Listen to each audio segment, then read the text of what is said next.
NBC Sports.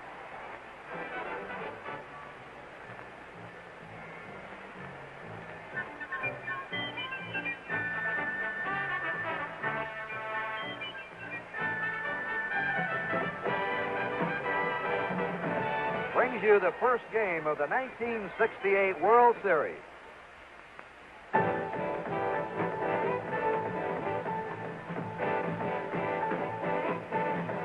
The Detroit Tigers versus the St. Louis Cardinals.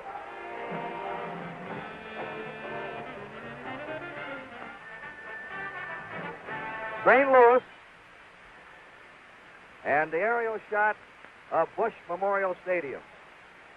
One of the beautiful new ballparks of baseball, now in its third year of operation.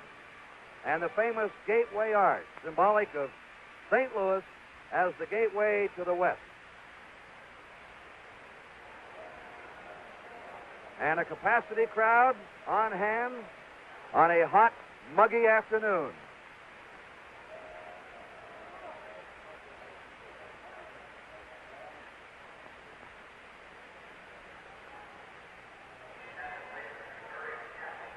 Hi, everybody. I'm Kurt Gowdy of NBC Sports.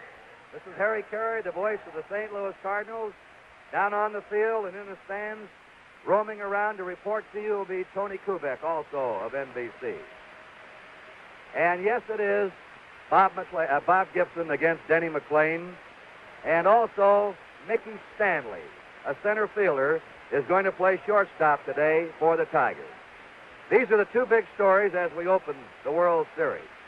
Of course, the Cardinals have been made the favorite on their all-around balance and speed. They have stolen 4 times as many bases as the Tigers, but the Tigers have hit twice as many home runs. So it would appear to be speed, balance of the Cardinals against the power of the Tigers, but sports has a precedent sometimes of not coming out the way it was supposed to. And here for 24 years as the outstanding broadcaster of the St. Louis Cardinals has been Harry Carey. And Harry, how does it look to you? Thank you very much, Kurt. Hello again, everybody. It looks to me as if it's going to be a great series. And in the National League, Kurt, about Bob Gibson, managers of other teams always say, you better get them in the first couple of innings, because if you don't, you never get them. In other words, he has a little trouble finding his stride in the first or second inning. If he is sharp from the beginning, he's going to be a tough guy to beat. Kurt, another thing about this particular first game, in addition to the ballyhoo about McLain and Gibson, two great pitchers, is the fact that the leadoff men of each of these ball clubs, McAuliffe for the Tigers and Brock for the Cardinals, are so instrumental to the offense of their teams. I don't think I've ever seen two ball clubs where the leadoff man is so important to their attack. Well, I imagine the entire scout report of the Red Sox last year was keep Brock off the bases. They didn't do it. And the Tigers feel the same way. They have to stop Brock today. And McAuliffe led the American League in runs scored. You're right. There'll be two key figures. But right now, Harry, let's go around this beautiful ballpark and have you explain to the fans across the country the dimensions and what makes things go here. Fine, Kurt. It's a beautiful ballpark, as you have mentioned. There are about 4 tiers, and it's 330 feet down each line, symmetrically perfect, 414 feet to the center field wall, 386 feet to each power alley, which means left center and right center.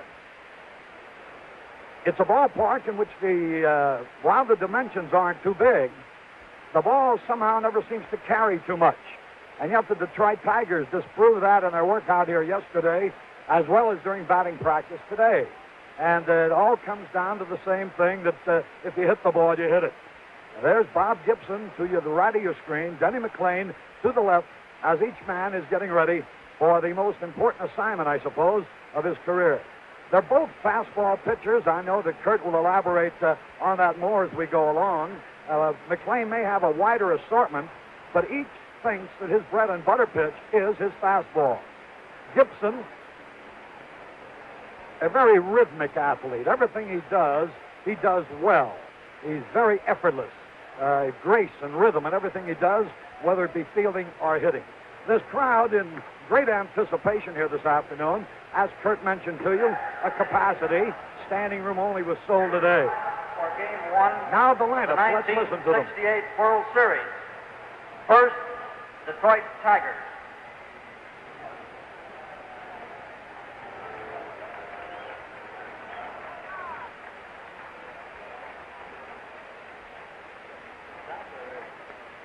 Here's the manager of the Tigers, Mayo Smith.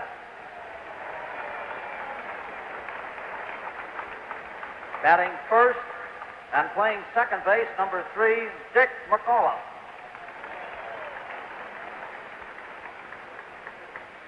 Batting second and playing shortstop, number 24, Mickey Stanley. Batting third and playing right field, number 6, Al Kaline. Batting fourth and playing first base, number 25, Norm Cash. Batting fifth and playing left field, number 23, Willie Horton. Batting sixth and playing center field, number 5, Jim Northrup. Batting seventh and catching, number 11, Bill Freehand.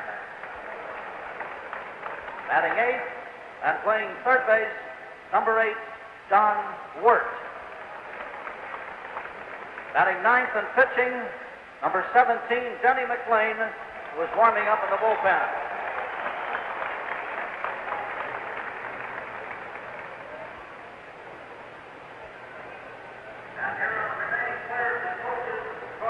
These are the remaining players on the Tiger squad and the coaches now coming out.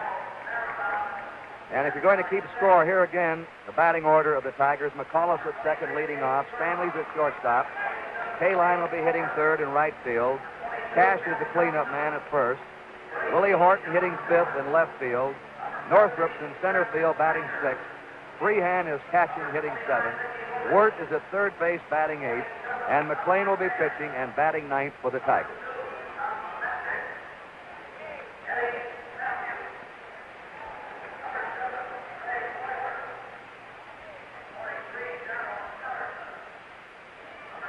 And of course, after 23 frustrating years, the Tigers are back in the World Series. Their team this year won the most games of any Tiger team in history during a regular season. They're ready, and now we'll have the starting lineup and now of for the St. Louis Cardinals, manager Red Schoendienst.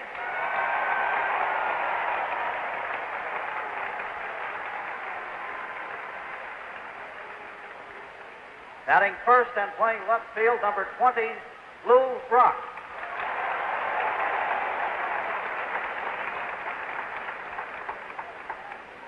Batting second and playing center field, number 21, Kurt Flood. Batting third and playing right field, number 9, Roger Maris.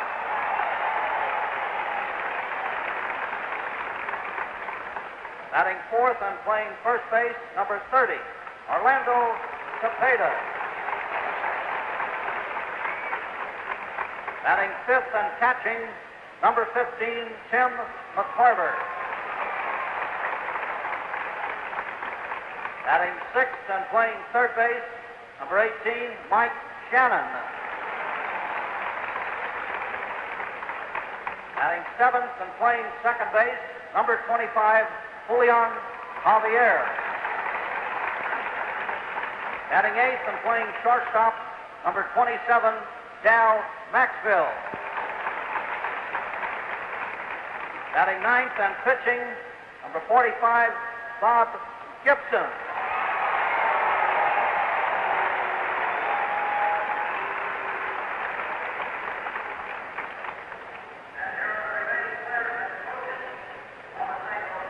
Now the remaining members of the Cardinal squad being introduced and their coaches, and of course the Cardinals breezing into another pennant, defending their world championship here today. Lou Brock leading off in left. Kurt Flood's in center, batting number 2. Maris is in right field.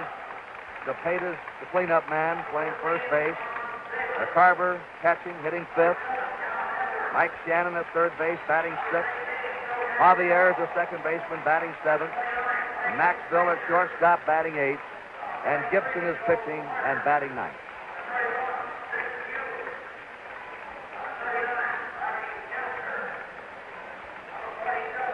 We had a light rain here in St. Louis this morning. The sun came out about 10 o'clock and has turned into a muggy, hot afternoon. We have a fairly stiff breeze blowing right now from first base to third base. In other words, balls hit in the air toward left field are going to be given a boost today. So the breeze could be a factor.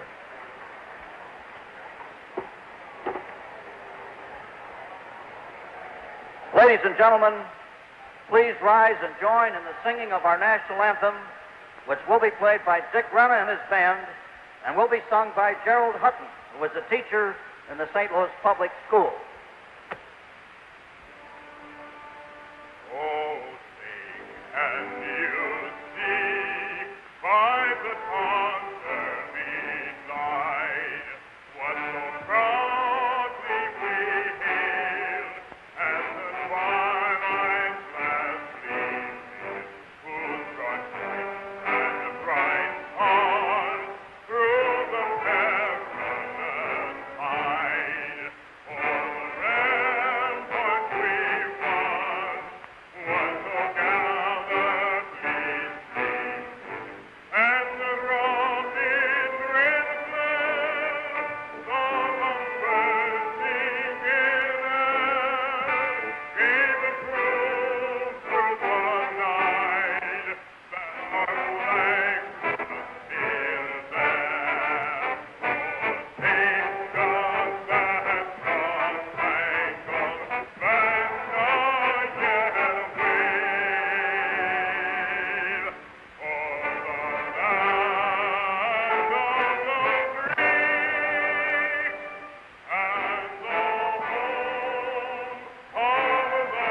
the free and the home of the brave.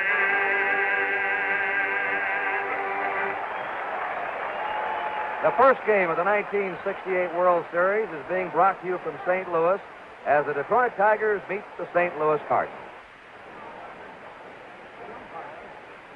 Today's first game, Tom Gorman is of the National League behind the plate. Jim Hunachek of the American League at first base. Stan Landis of the National League at second base. Bill Kinnaman of the American League at third base. Doug Harvey of the National League down the left field line. And Bill Haller of the American League down the right field line. We pause briefly for station identification.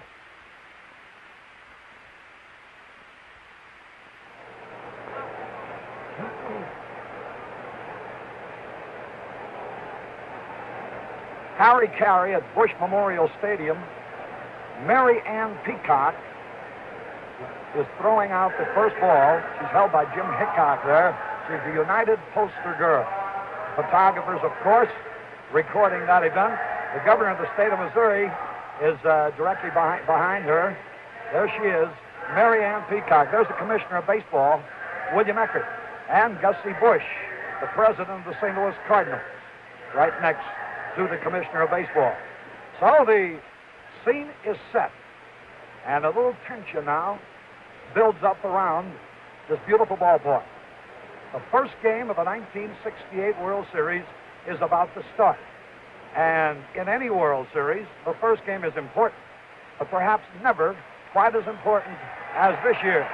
There go the Cardinals onto the field.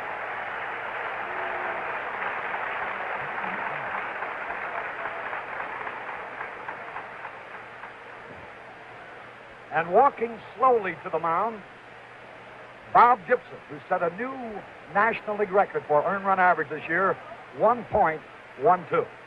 And now to bring you the play-by-play on this, the first game of the World Series, NBC's great voice of sports, Kurt Gowdy. Thank you, Harry.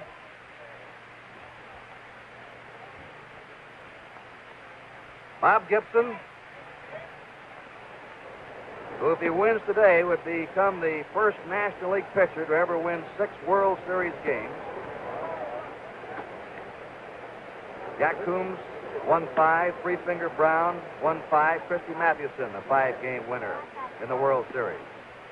The Major League record for most series victories belongs to Whitey Ford, who won 10. Gibson has won 5 World Series games in a row, 2 in 64 and 3 last year. So he's shooting for several records today. And facing him from Avon, Connecticut, Dick McCullough. who led all the Major League second basemen in homers this year with 16. He has good power for an infielder. He's averaged 15 homers in his last 5 years. McAuliffe, Stanley, and Kaline. McAuliffe wound the season up hitting .249. They're playing him a couple of strides toward right. And the first pitch of the World Series is the ball.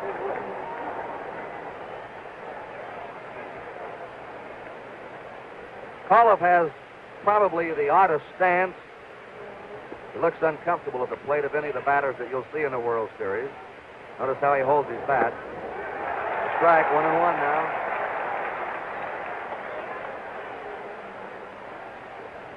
He's a slasher. Very aggressive at the plate. And he hits line drives to all fields. The 1-1 pitch. Ball 2. 2-1 to Dick McAuliffe.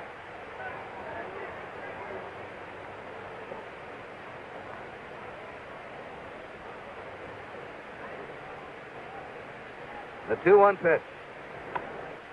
Pop foul over toward the seats and drifting out of play. That's the Tiger dugout, third base way, and the Cardinals are at first.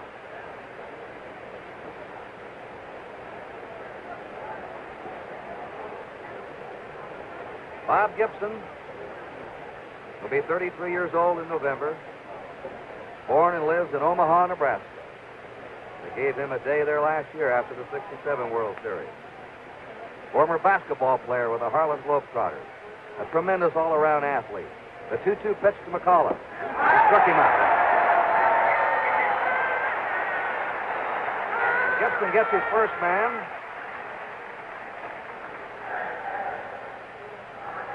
And aside from McLean and Gibson right now, here's the boy that's the talk of the series, Mickey Stanley.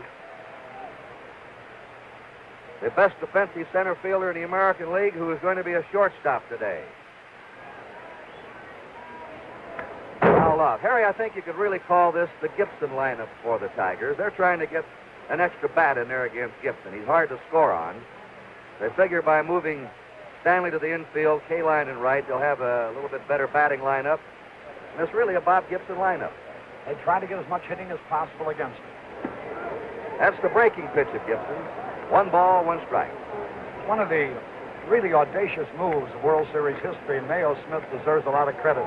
It takes courage to make a move like that going into a World Series.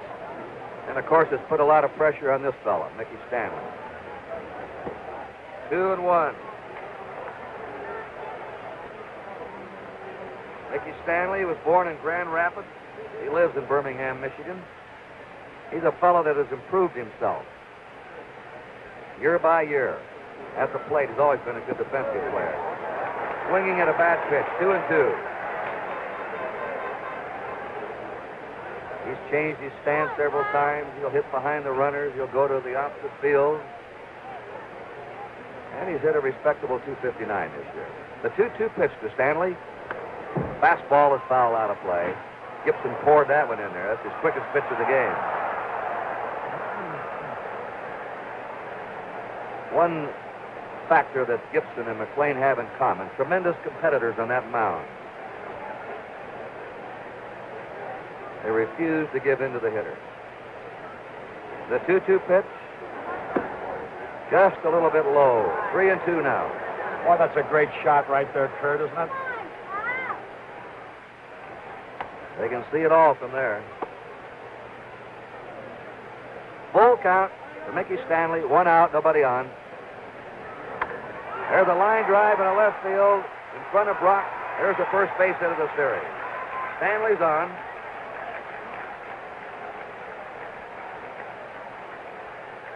And Al Kaline, who has been an outstanding performer with the Tigers for 16 years, has always had the dream of playing in a World Series and realizes this goal right now as he steps in. Kaline injured several times this year, out a month with a fractured bone in his arm. There goes the runner. The throw down, and Stanley is out.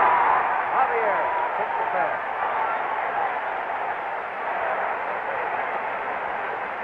Just watch the play again in slow motion. McCarver got the ball away mighty fast. There's Javier. Now watch the tag. Beautifully done. Well, the Tigers are starting a center fielder, a shortstop. They run the first time they get a man on. 1-1.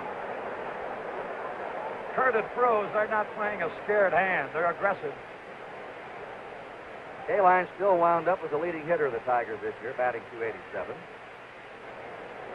They're deep and a step or two toward left for him. And the 1-1 pitch. Foul back. 1 ball, 2 strikes to Kaline. 2 down, nobody on. First inning, no score.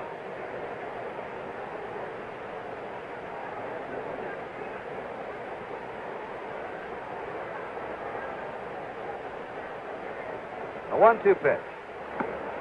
High. Slider. 2-2. Kaline hit .368 from the middle of August until the windup of the season. Come on, Bob. This boy never played a day in the minor league. Born in Baltimore. The 2-2 pitch. Struck him out on a good curveball. Well, Gibson has him out of there in the top of the first. No runs, 1 hit, there were no errors, and nobody left. Middle of the first inning, the score, the Tigers nothing, the Cardinals are coming to bat. 31-game winner Denny McLean will face Lou Brock. And here's a study of McLean. His delivery, he's compact, he's powerful, he has good control.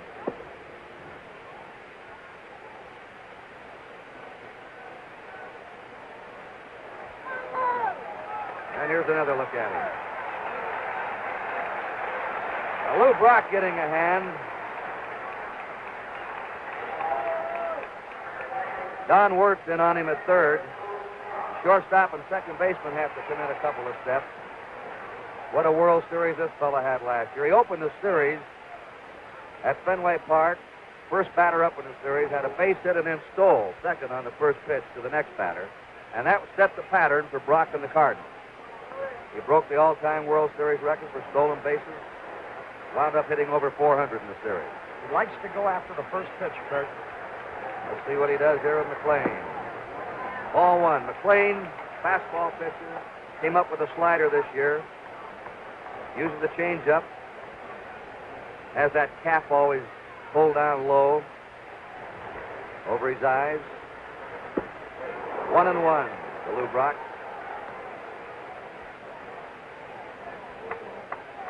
And you know, Harry, he was playing the organ last night at 11:30 in one of the lounges there, entertaining some of his teammates. He's quite an organ player. A better pitcher, though. He'll argue with you on that. A 1-1 pitch. Inside, ball 2. 2-1 to Brock. Brock finished strong this year. He had nagging injuries early in the season. Wound up hitting .279.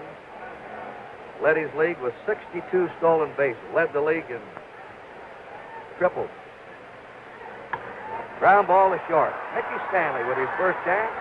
Throws him out. That'll help Stanley. He's got that first one out of the way. You think that Brock deliberately tried to test him on the very first man up?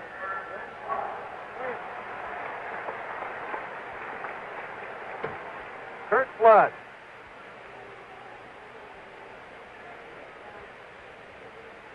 Flood, the most consistent Cardinal batter this year, wound up hitting .301. 5 homers, 60 runs batted in.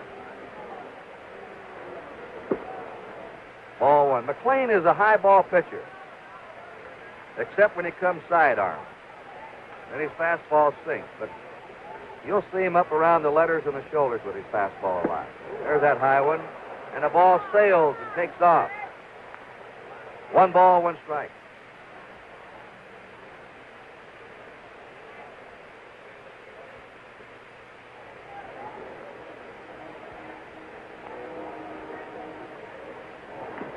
Foul back. 1 ball, 2 strikes to Curt Flood. No score. Last of the first inning. Coaching at first for the Cardinals is Dick Sisler. And over at third, Joe Schultz.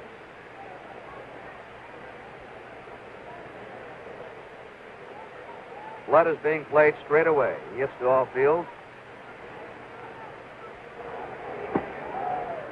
Now, you notice he dropped down a little bit with his delivery that time. That's what he's been doing this year to right-handers.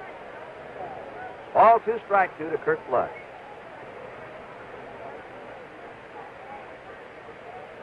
The 2-2 pitch is hit foul into the stands down the right field line. Denny McLain's 31 victories, the most by a major league pitcher since 1931, when Lefty Grove won 31 with the Philadelphia Athletics. McLain started with the White Sox in '62. Was picked up by the Tigers on waivers in 1963. Quite a pickup by them. Fly ball to right field. Al Kaline in the shadows in the corner. 2 down.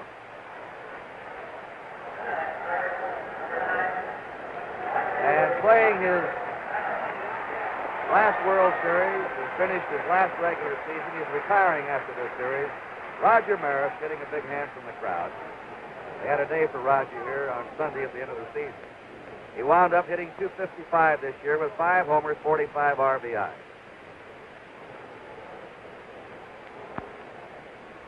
Two down, nobody on, no score. It's the breaking pitch to right field. Kaline waiting for it. That's it. McLain breezes through the first inning, puts them down 1-2-3. And at the end of the first inning, the score, the Tigers nothing and the Cardinals nothing. This game is authorized under television rights granted by Major League Baseball solely for the entertainment of our audience.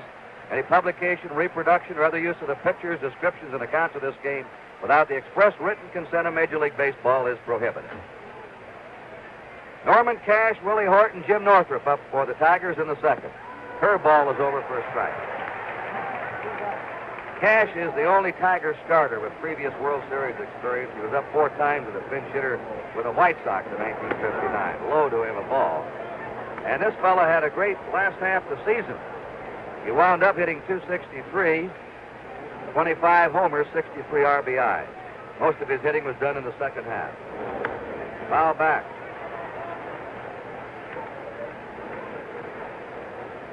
Born in Justisburg, Texas, lives down in El Dorado, Texas. They're deep and toward right for him. Normally a pull hitter to right field. A 1-2 pitch to Cash. Struck him out on a blazing fastball. Third strikeout for Gibson.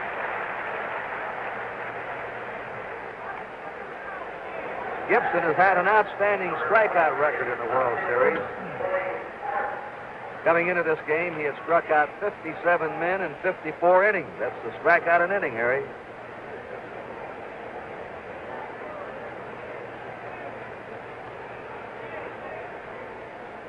One out, nobody on. The power man of the Tigers. They have quite a few of them down through that lineup. Willie Horton takes the strike. Horton hit .285, 36 homers, 85 RBI. They're deep and toward left for him.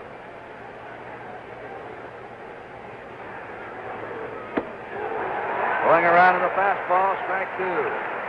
Horton finished second. And the message from Commissioner Ecker, hoping that you enjoy the game. And we do too, and the entire series. One out, nobody on, no score, top of the second.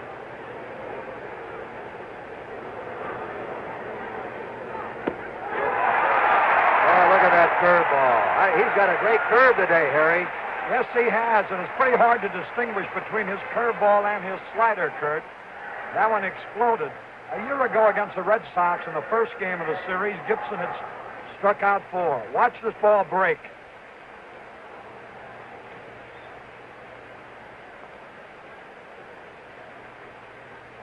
Right over that outside corner. Yes, he's got a good one going.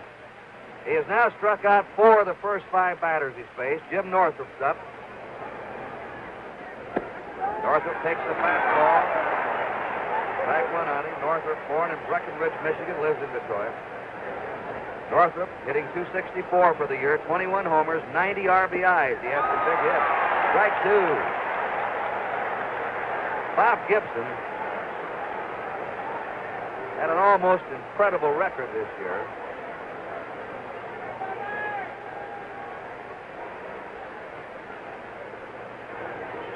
He didn't win as many games as McLain, but He led the majors in shutouts with 13. Finished with the lowest earned run average in the history of the National League. A ball, 1-2. Wally Moses is coaching at first for the Tigers, and Tony Cuccinell is at third. Tigers have 2 down, nobody on. And he struck out the side, and Gibson has now struck out 5 of the first 6 men he's faced. At the end of an inning and a half, it's the Tigers nothing and the Cardinals nothing. Cepeda, McCarver, and Shannon will be up for the Cardinals in the last half of the second. That's the commissioner's box. There's Commissioner Eckert. On his right is Lynn Townsend, the chairman of the board of Chrysler, and Virgil Boyd, the president of the Chrysler Corporation.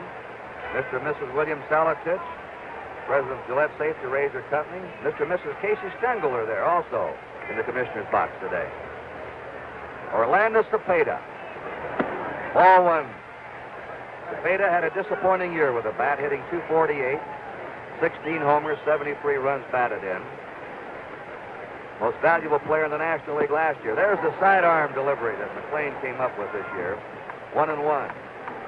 So Cepeda, who had trouble hitting in last year's World Series, is anxious to atone for 67.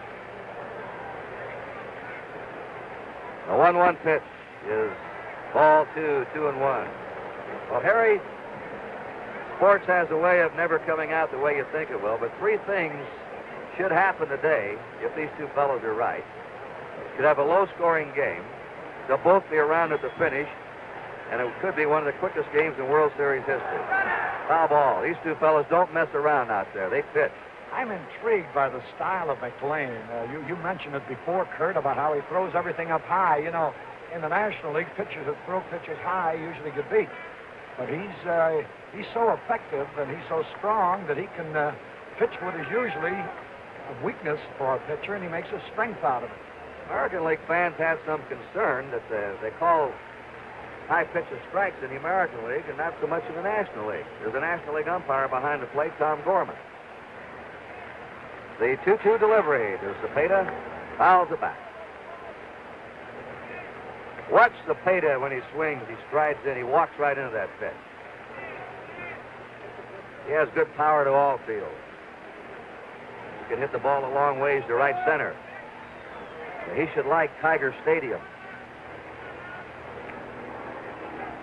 This park puts more stress on defense and pitching. Here's the 2-2 delivery. Foul into the stand.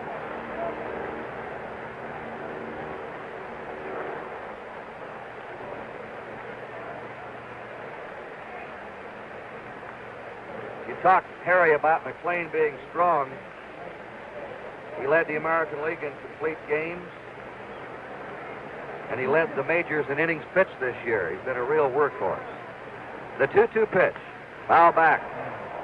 He works with 3 days rest. Gibson worked with 4 days rest. Of course, Gibson now is 8 years older. But McLean likes only 3 days rest all year. Could you say that Gibson is a young 32 and McLean, in pitching savvy, knowledge, and ability, is an old 24? I think that would be an apt description. Nobody on, nobody out. The 2-2 pitch. He went after a wide breaking pitch, popped it up in the shallow center. There was Northrop in under it for the out. Cepeda was reaching for that one. A good change of pace that time. He really had him fooled, Kurt. He was way out in front, as the fans could tell if they were watching. Now Tim McCarver, batting .253 for the year, 5 homers, 48 RBIs. McCarver fell off along with Cepeda in batting.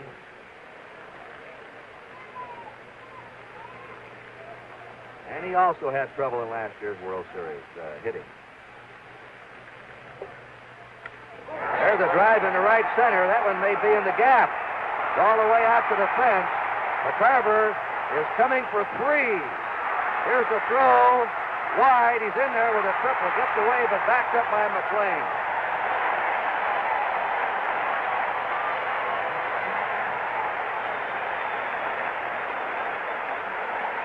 McCarver triples to right center.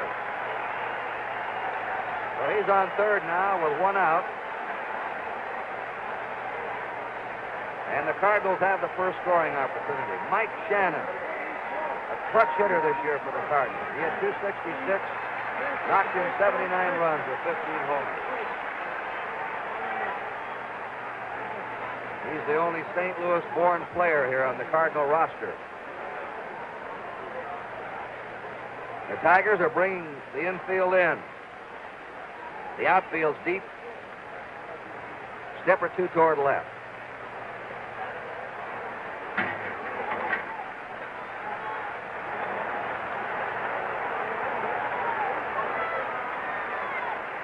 McCarver on third, one out. McCarver runs well, too, for a catcher. Probably the fastest catcher in baseball. A ball, 1-0.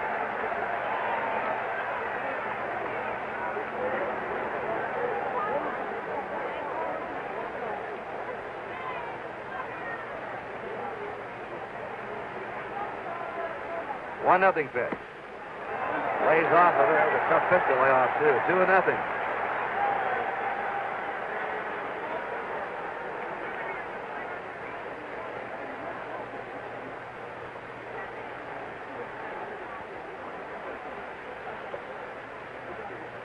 McLean is behind Shannon, 2-0. McCarver at third, one out. No score, last of the second. Hit sharply foul down the third baseline.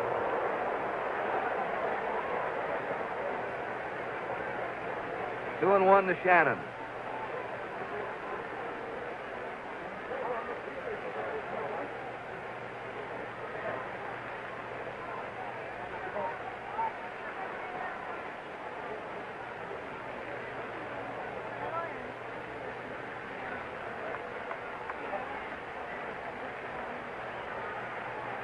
McLean ready now for the 2-1 pitch. Foul back. 2-2.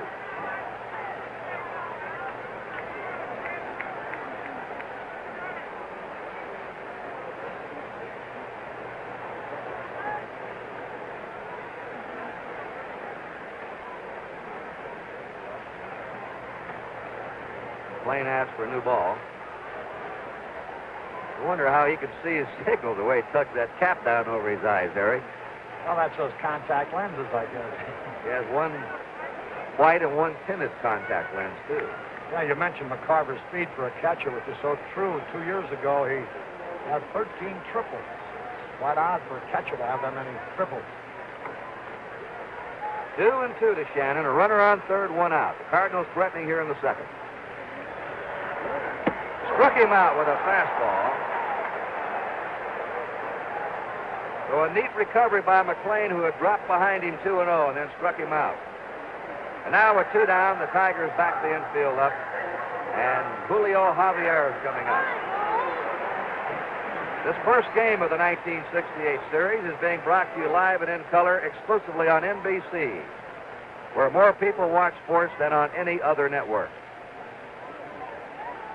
Javier hitting .260 for the year. 4 homers, 52 runs batted in. He had a fine series against the Red Sox last year. He had .360 in last year's 7-game series. Kurt, here's a high fastball hitter right here, Javier. He's down low, 1-0. These two clubs have a book on each other. Pages and pages of scouting reports. Two down, McCarver at third. 0-0, last of the second.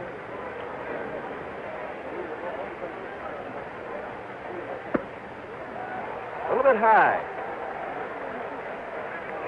For McLean, got behind Shannon 2-0. Now he's behind Javier 2-0. You see that pitcher getting behind batters early. You wonder if he's going to have his great day. Here's the 2-0 pitch. Right back in with a fastball for a strike. 2-1.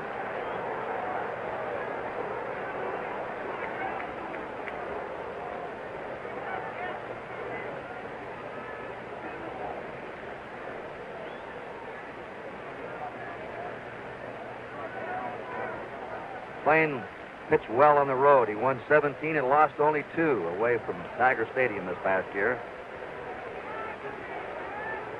The 2-1 pitch. And on top of him, 3-1 now. Gibson had a 3-2 count on Stanley in the first inning. McLean now is 3-1 to Javier. Tim McCarver at third, 2 down.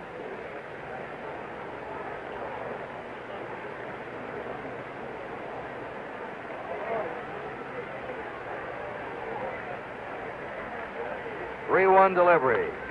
Foul back.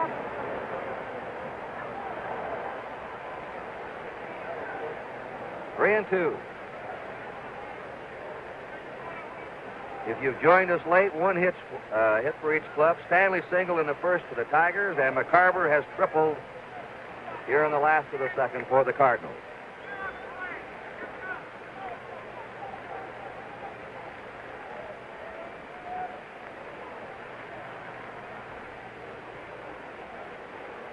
Javier from the Dominican Republic started his big league career with the Pirates. McLean pitching 3-2. Right in there for strike 3. So McLean strikes out Shannon and Javier with a runner on third and 1 out. No runs, 1 hit, no errors, 1 left. And at the end of 2 innings, no score. Let's go down now in the stands to Tony Kubek.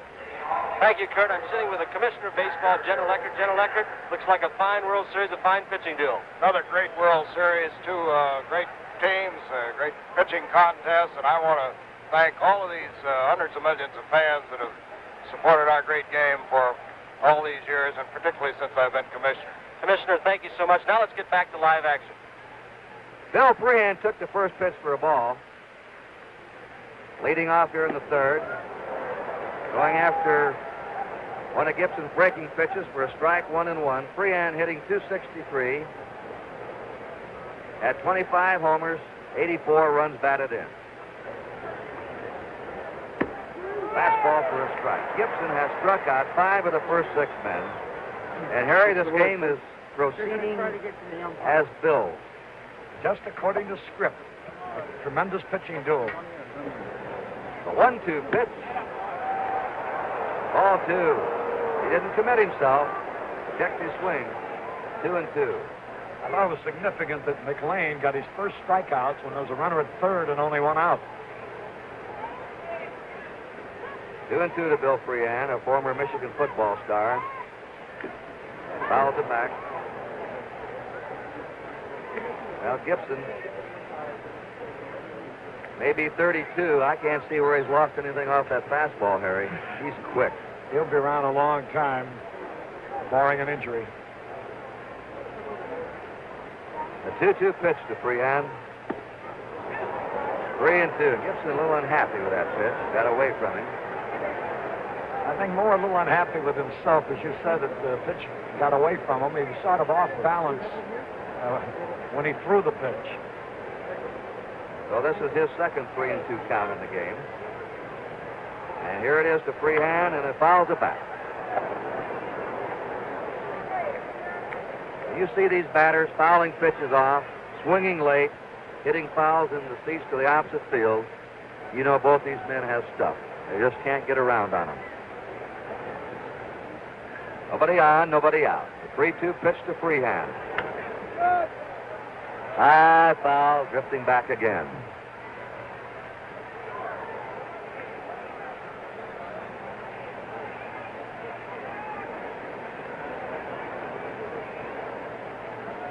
Bob Gibson had the second best shutout total in modern baseball history since 1900 this year. 13 shutouts. The 3-2 pitch. Stroke foul down the third base line. And Kurt, for the first time in his career, and he's very proud of it too, he was the strikeout champ of the league with 268 strikeouts.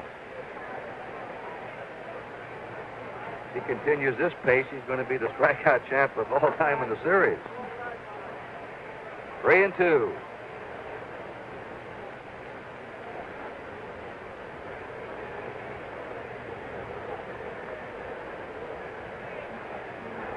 3-2 pitch. Strike three. Brian may not have committed himself, but I believe that pitch was on the outside corner anyway. Gibson's sharp curve.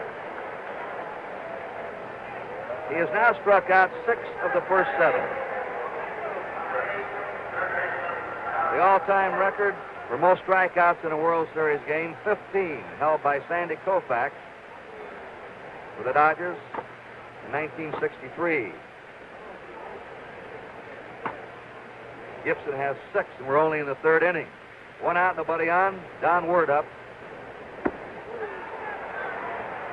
Nothing in 1 to Word, who hit 200 this year, 12 homers, 37 RBIs. Don lives in New Providence, Pennsylvania.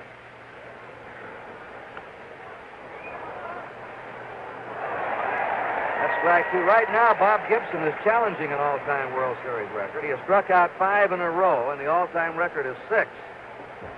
If he gets Word on a strikeout, he'll tie the all-time World Series record. Oh, didn't miss by much. 1 ball, 2 strikes to Word.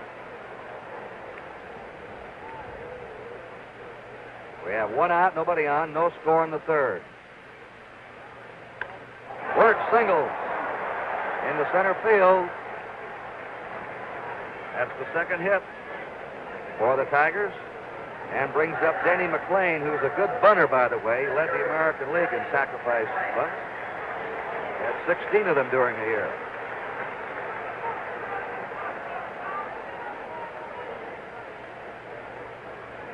No runs, 2 hits for the Tigers. No runs, 1 hit for the Cardinals. 1 away, Word on first. Strike to McLean.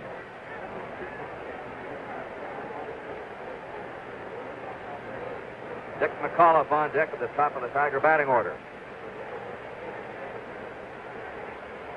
And McLean trying to bunt again, fouls it back. Now it's 0-2.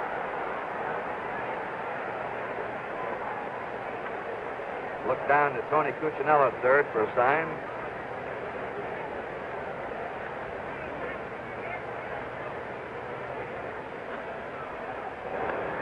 He's out. Strikeout for the pitcher and a put out for the catcher. Trying to bunt on the 3rd strike. Fouls it back. 7 strikeouts for Bob Gibson. Top of the order, Dick McAuliffe, who struck out in the 1st inning. Kurt, the most strikeouts in 1 game this year for Gibson was 15, and strangely enough, he lost that game. 2 down for the Tigers. Don Word at first.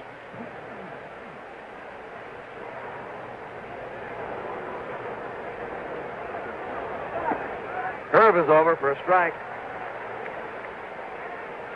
Gibson's always been a pressure pitcher, doing his best jobs when it means the most. Today he looks more determined than ever, Harry. I'll make a comment on that in a moment. The ground ball hit down to Cepeda. Steps on the bag for the out, and that's it for the Tigers in the 3rd. No runs, 1 hit, there were no errors, and 1 left. At the end of 2.5 innings, it's the Tigers nothing and the Cardinals nothing. Tony Kubek.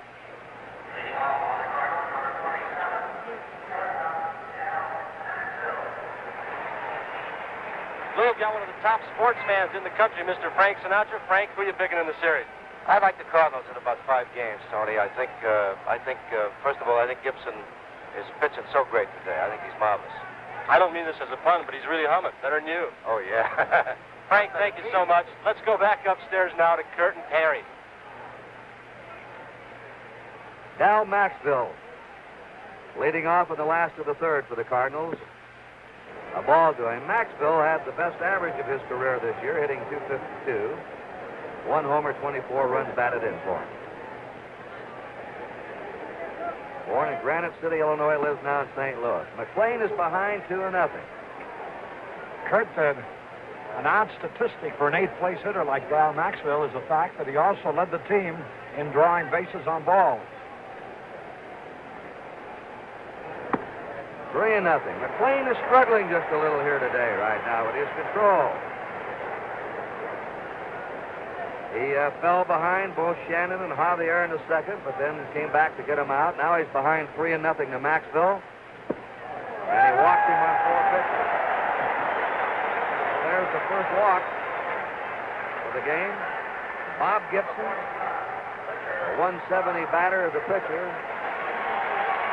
He's no out at the plate. He's a threat up there. Good base running, a good fielder in his position.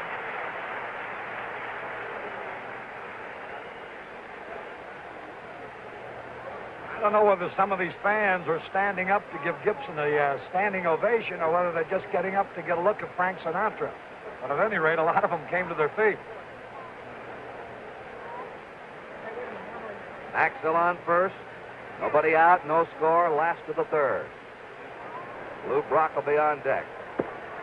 The strike to Gibson.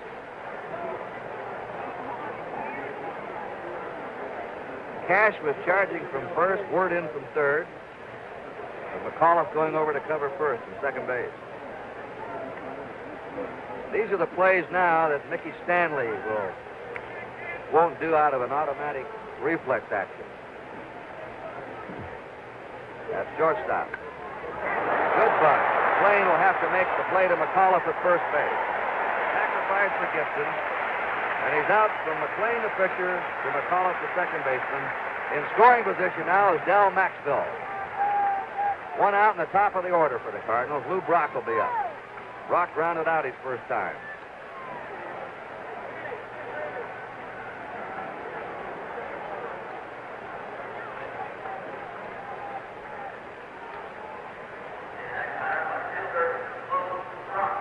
Brock, born in El Dorado, Arkansas, lives now in Olivet, Missouri.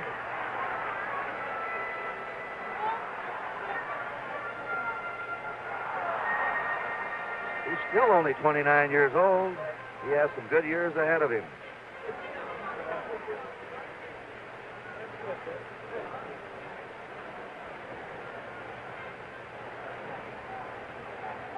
Nothing to nothing, but once again, the Cardinals are threatening. Third baseman Word is playing shallow again. Rock puts that pressure on the infield. You have to come in against him. Foul back. And when they move in, of course, he can slap that ball through easier. Kurt, I believe about 75% of Brock's hits are towards left field. He sure likes to hit to the opposite field. Willie Horton is shading that left field line. No balls and one strike to Brock. Maxwell's at second, one out. Just a little bit inside to him. 1-1. Remember, there's a fairly stiff breeze blowing from first toward third today. The temperature is in the 80s, and it's a muggy afternoon here. Bouncer to the mound. They may have a run-up down here. He's out. Coming over to cover is Mickey Stanley. McLean to Stanley for the out on Maxwell. Watch the play again. McLean makes the play perfectly. First running towards the man, and then flipping quickly to Stanley. No doubt about his being out, was there? McLean knew what he was doing as soon as that ball started back to him, Harry. Listen to the crowd. You know what they expect. All right, now this is a story now. Can McLean hold Brock? How about Freehan's arm against Brock? McLean is quick with his feet down. He's pretty good at holding runners. And the crowd yelling, go, go, go.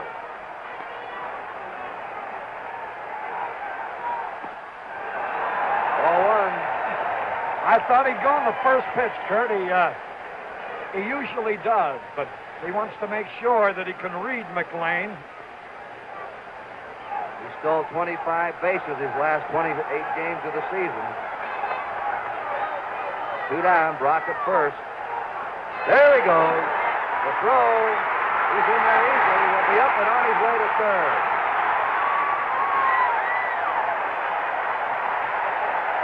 Over Brock, steals second. They'll probably charge Freehan with an error on the throw into center field.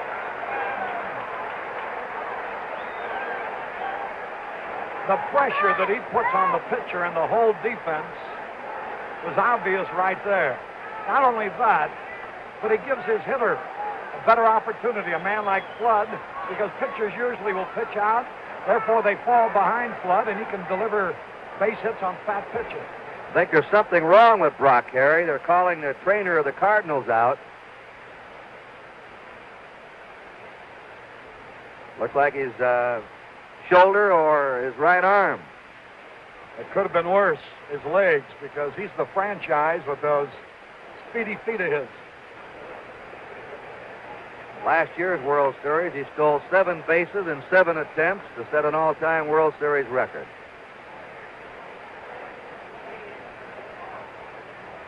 He might have hurt himself when he got up at second base after sliding in and starting over to third. Sort of got tangled up. That's Bob Bowman, the trainer of the St. Louis Cardinals, talking to him. And Joe Schultz is the third base coach. And Kurt probably will be announced as the manager of the new Seattle franchise of the American League following the World Series. The Cardinals have 2 down. Lou Brock at third. The score is 0-0. Last of the third inning, and Kurt Flood's the batter. He flied to right field his first time. Once again, they play him straight away.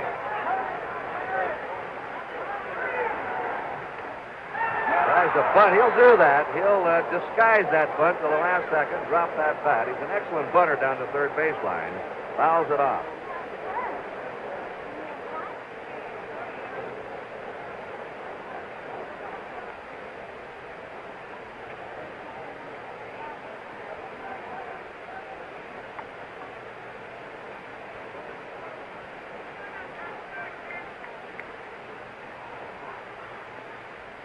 Two and one now.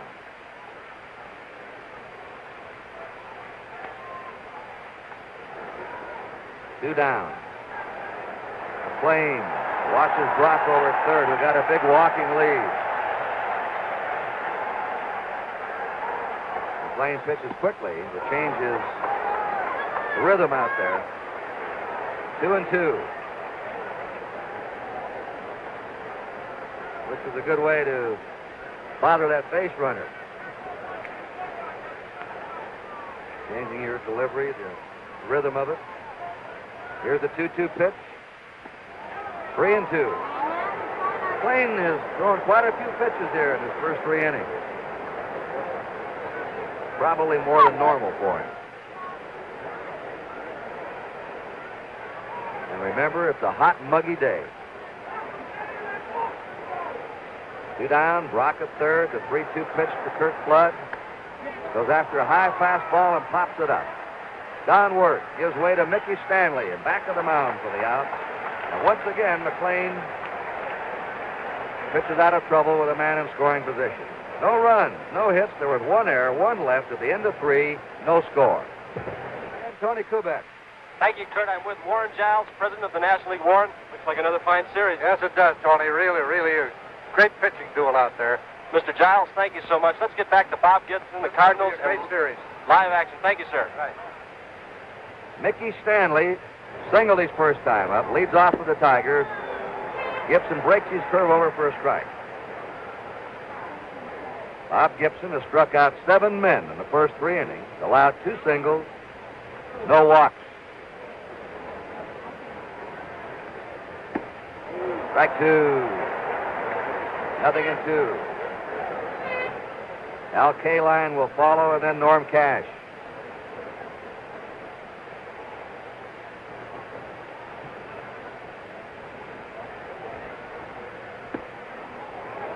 That was a ball. 1-2 to Stanley.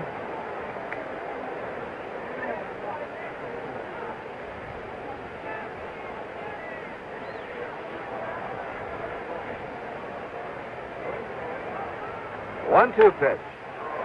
Is hit to right field. Maris over toward the line. Right in the corner for it. There's 1 away. Stanley flies to Roger Maris. Just to have an idea, Kurt, where is that ball at Tiger Stadium? Wouldn't have made it, Harry. It's 325 down the right field line in Tiger Stadium. I'd say that ball was hit about 315 feet. Al Kaline struck out his first time. of all, the youngest man to ever win a batting title in American League history. He was a couple of months younger than Ty Cobb was when Cobb won his first batting title at the age of 20. Breaking pitch in, 1-1 to K-Line. K-Line's been a player like Willie Mays. He can beat you so many different ways, with a glove, the bat, throwing, running. Very sound. Strike 2. 1 ball, 2 strikes to K-Line. One out here. We're in the 4th inning and there's no score. Gibson and McLean going along about the way everyone thought. A 1-2 pitch, 2-2.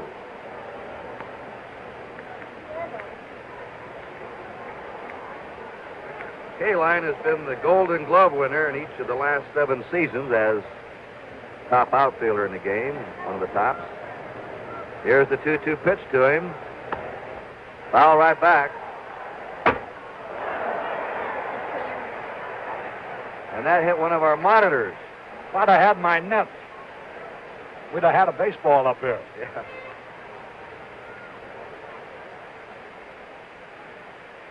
One out, nobody on, the 2-2 pitch. Look out, that one slipped off the fingertip of Gibson.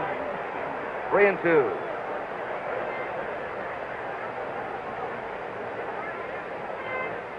This is his third 3-2 count in the game.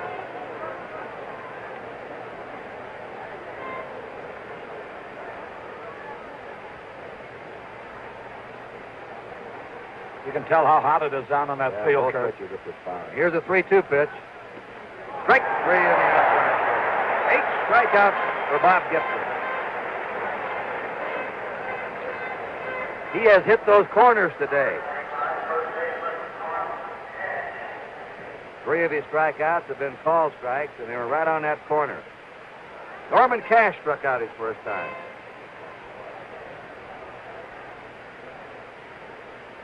Gibson has had 2 strikes in every batter except McAuliffe in the 3rd. So we're still 0-0 here in the 4th inning. Tigers have 2 hits. The Cardinals have 1 hit. Right now it's 2 down, nobody on. They're deep and over toward right for Cash. Ball 1 to him. Notice how deep Kurt Flood is out there in right center.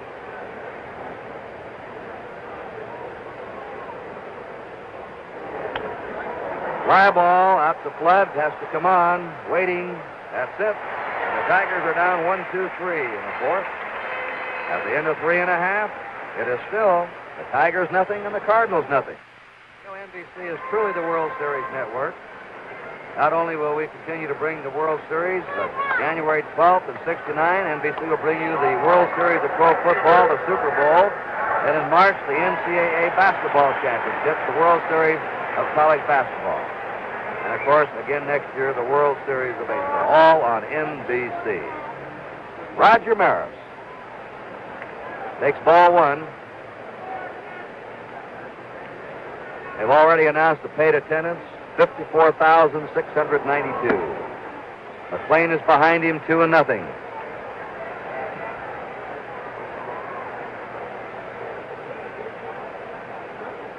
That's the 5th batter now. McLean's been behind on in the game, 2-0. 3-0.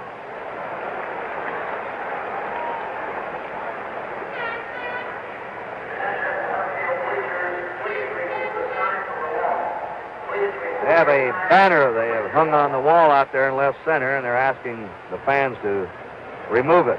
3-0 pitch. He walks him on 4 pitches. The second walk given up by McLean. He's been a good control pitcher all year, and he is not as sharp with his control today, I know, as he'd like to be. He averaged only 1.7 walks per 9 innings this year. In other words, he walked just a little bit under 2 men a game. He's walked 2 here and been in danger of walking several others. Orlando Cepeda flying out his first time.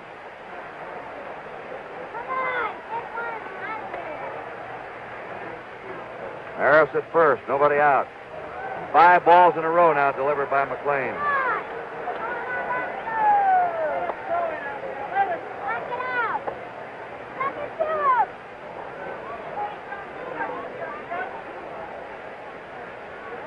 Maris at first.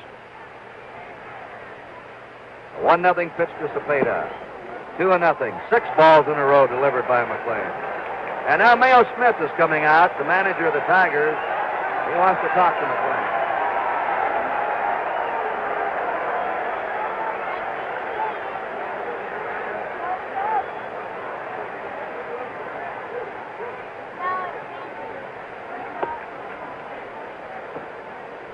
This is the first World Series as a player, a coach, or a manager for Mayo Smith. Now, what do you think he said to him, Harry?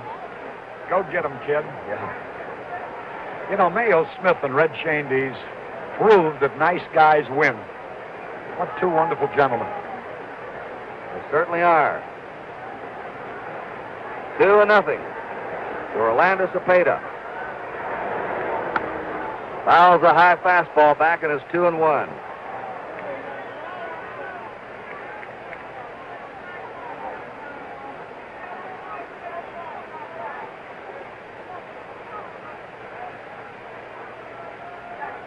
The outfield deep and straight away for Cepeda. Left-handed batter McCarver's on deck. Here's the 2-1 pitch. It's 3-1 now.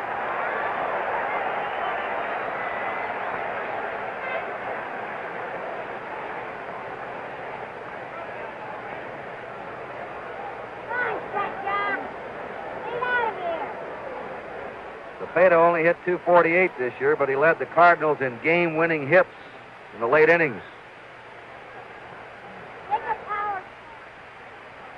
3-1 to Cepeda. Maris at first. Now the count's 3-2.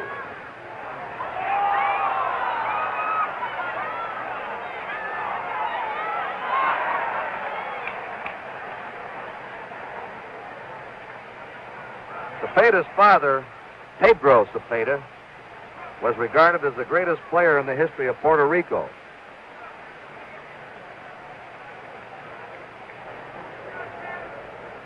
Orlando spends his off-season in his native country. 0-0. Last of the fourth. Roger Maris is at first. Nobody out. 3-2 count to Orlando Cepeda, who pops it up. Waiting for it is Norm Cash, the Tiger first baseman in foul territory, reaching home as if Maris were going to be off the bag. 1 out. But once again, McLean shows you what a competitor he is, getting behind a batter and then recovering. He's had to do that now 4 or 5 times. It's been a tougher struggle for him today than Bob Gibson so far. Tim McCarver tripled to right center his first time. And he was left on third in the second inning when McLean struck out Shannon and Javier.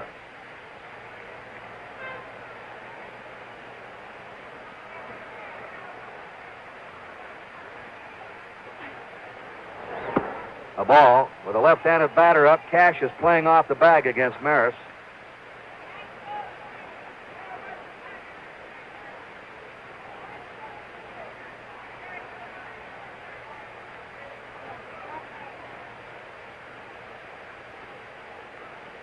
One ball, no strikes. 2-0 again. 3 batters this inning behind each of them. 2-0. This usually gets a pitcher in trouble sometimes. Can't just keep getting behind him. You can't help but think along that line.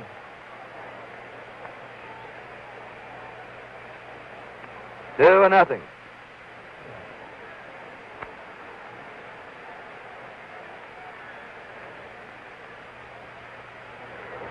Three and 0.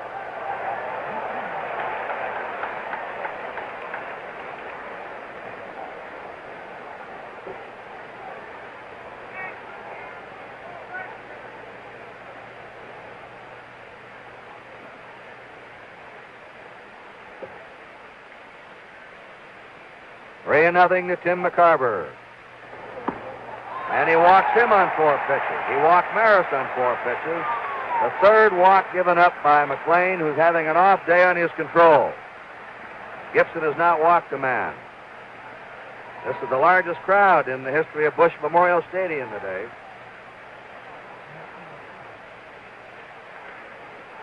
It'll be something in Tiger Town, too, Harry, when we get up there. They've had the grand ticket hunt on in recent days. Kurt, I guess this will be the first World Series between two clubs, each of which drew more than 2 million at home. Mike Shannon struck out his first time. The Cardinals have runners on first and second, one out. They have threatened in each of the last 3 innings. The strike. There's still no score.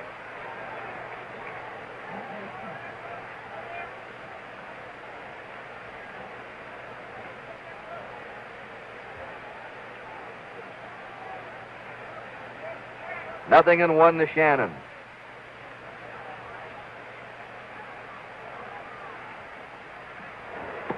Uh-oh, look out. Down he goes. 1-1 to him.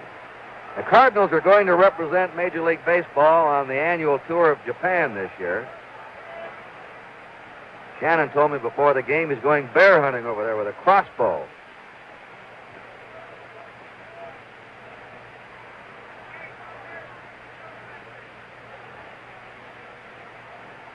Like most of the ball players, he likes to hunt and fish. 1 ball, 1 strike.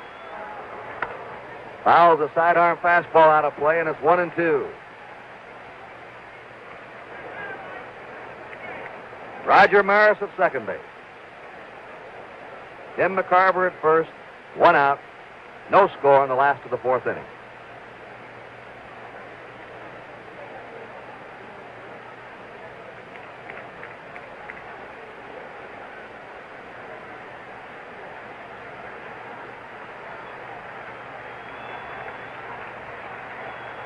A 1-2 pitch to Mike Shannon.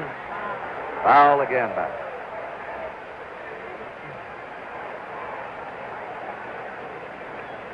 Both Gibson and McLean, why they're such outstanding pitchers, their fastballs really move. They don't, and not only just throw hard, but their fastballs are coming in and sailing and swerving and moving.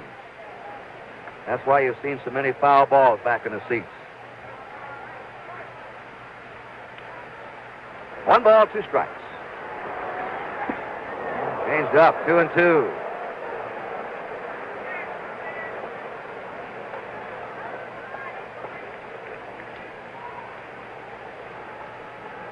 Runners on first and second, 1 out.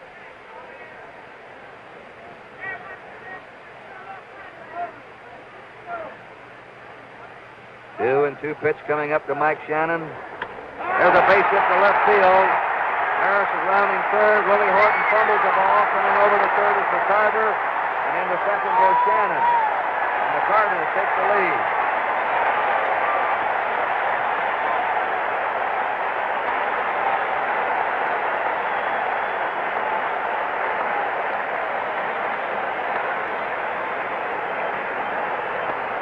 Shannon singles to left, scoring Maris. When Horton couldn't come up with the ball, McCarver raced to third, and on the throw to third, Shannon went into second. An error's been charged on Willie Horton. That's the second Tiger error of the game.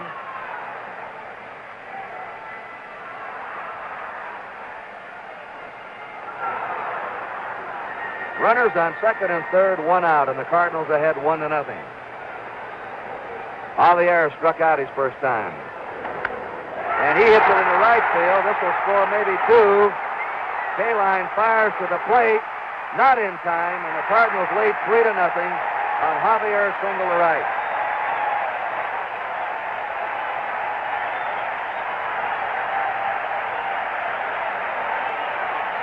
And so the control troubles that McLean was getting into behind on the batters. The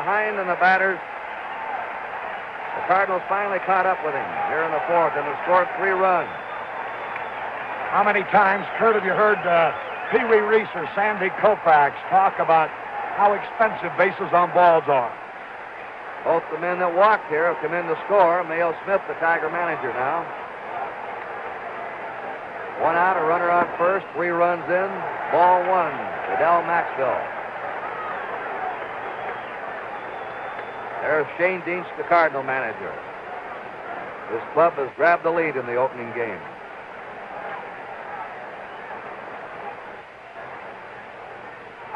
The 1-0 pitch, runner going. Throw down, not in time. A stolen base for Javier.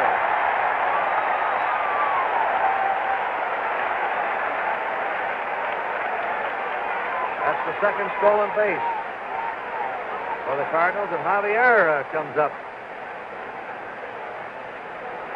limping. Lou Brock, after sliding into third, complained of evidently a shoulder or an arm condition. Well, the series was billed as the Cardinals' speed and the Tigers' power. There's a high fly ball out to Willie Horton in left field. Javier plays it halfway and goes back to second. 2 down, and Bob Gibson will be up. So far, the Cardinals have stolen 2 bases. Bob Gibson receiving a big hand as he steps in.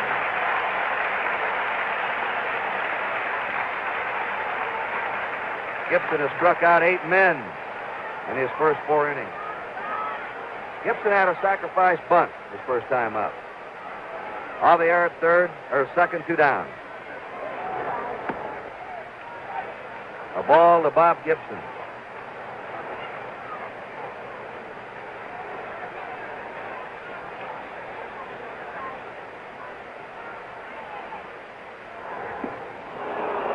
One and 1 to Gibson.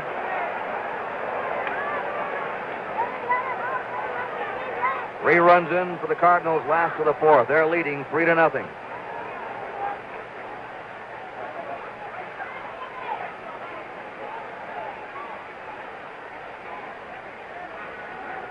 A 1-1 pitch. Ball to 2-1.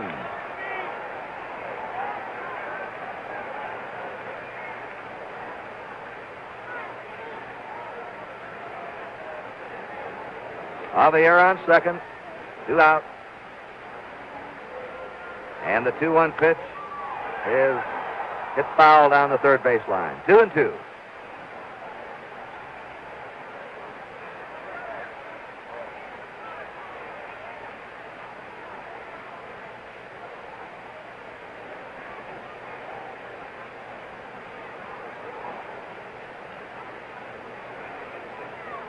The real oddity, Harry, to me, is this is the exact batting order that the Cardinals had for the opening game of the World Series last year. Most clubs change somewhat. They make trades, retire, rookies come in, but the Cardinals have the same batting order they opened in Boston in the series last year. Strike 3 as Gibson goes down. Third strikeout for McLean, but a 3-run inning for the Cardinals on 2 hits. 1 error and 1 left. At the end of 4, the Cardinals lead 3-0. The World Series is one of the most glamorous sports spectacles in the world. But you know, every one of the 1,620 games during the season leading up to the series were just as fiercely fought. And we hope you enjoyed them all the way if you watched your local Major League club play around the country, or if you watched the Game of the Week on NBC television. Major League Baseball.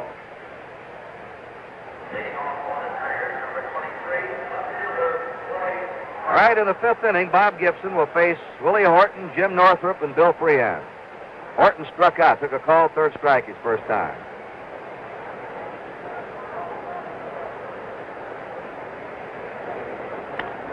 It's a high pop-up.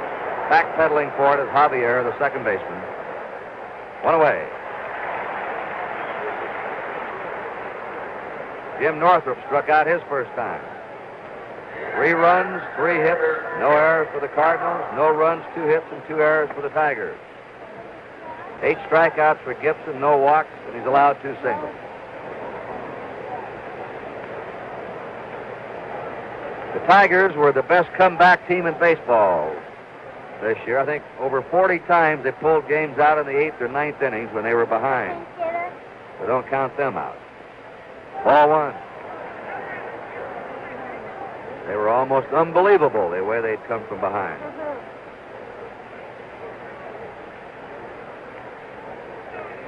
One ball, no strikes. Fouls it off and hits umpire Tom Gorman. That hurt. Incidentally, you're seeing a National League umpire behind the plate today. He wears his chest protector inside his coat. Tomorrow, an American League umpire will be working. He'll have the chest protector outside the coat. And the National League umpire works to the side of the catcher on balls and strikes, while the American League umpire is right behind the catcher.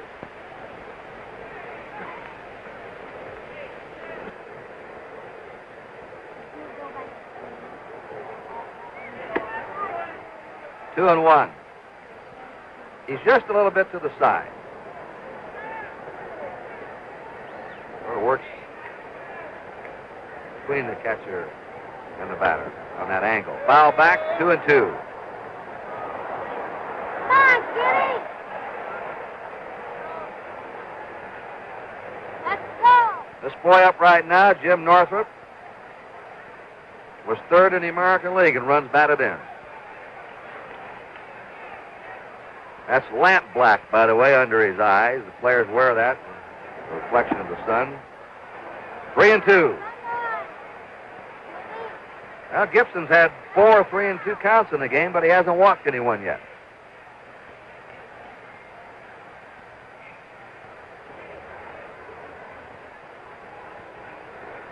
The 3-2 pitch. Line drive to the shortstop. Al Maxwell timing his jump to go up for it. 2 down. Let's watch that play again, Kurt. Maxwell will time it perfectly.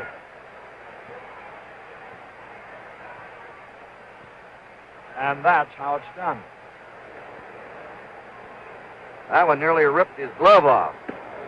That's the hardest hit ball for the Tigers so far. Ball 1 to Bill Freehan, who struck out his first time. There are 2 down, nobody on. The Cardinals leading 3 to nothing. Curve is low, 2 to nothing. Gibson's been using a fastball, a slider, and a curve.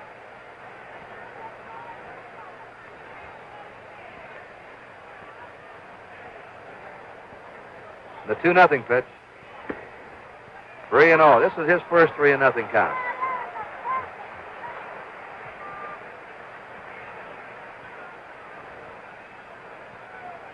Nelson Briles against Mickey Lolich tomorrow, a right-hander and a left-hander. There's the first walk given up by Gibson. Freehan's on first. Hitting number 8 in the Tiger order, Don Wirtz coming up. He singled the center his first time.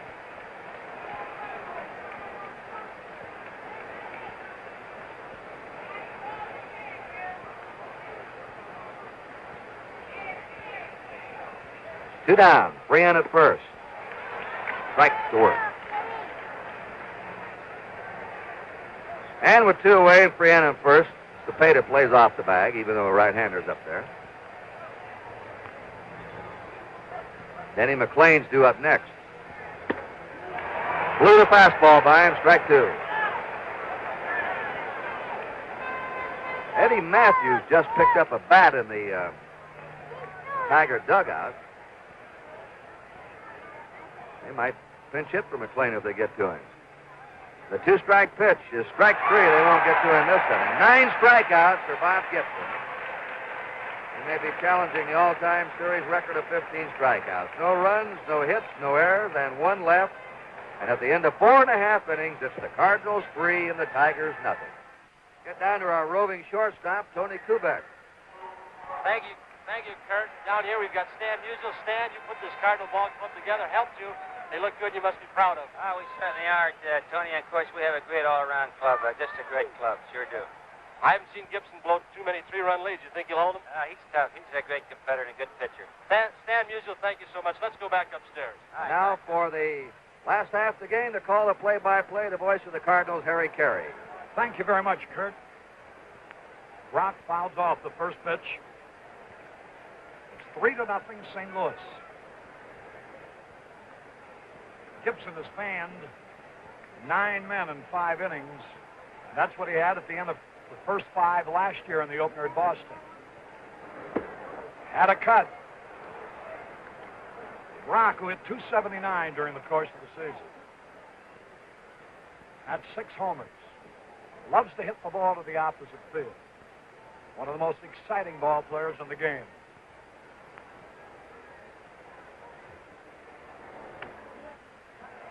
Work.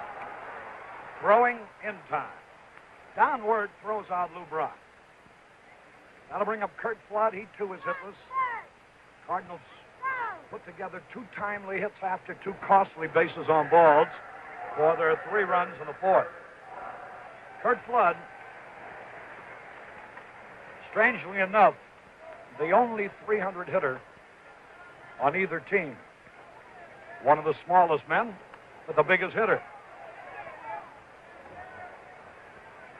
Another souvenir for somebody behind the plate in the stands. This is Curt's 3rd World Series. And the most hits of any Redbird during the season. Good fastball caught the corner. 2 strikes, no ball. 1 out and nobody on. Cardinals out in front, 3-0. Biggest crowd ever to see a baseball game here. 54,692. Sky high. McAuliffe backing up. He has it. So that's 2 away as Flood pops out to McAuliffe. Here's Roger Maris. He started it all in the 4th inning with a base on ball. Playing his final World Series, ending a great career. Hit the most home runs of any man in history in one season. Foul ball back. A play only by a fan. It's hot and it's humid. Ideal baseball weather in St. Louis.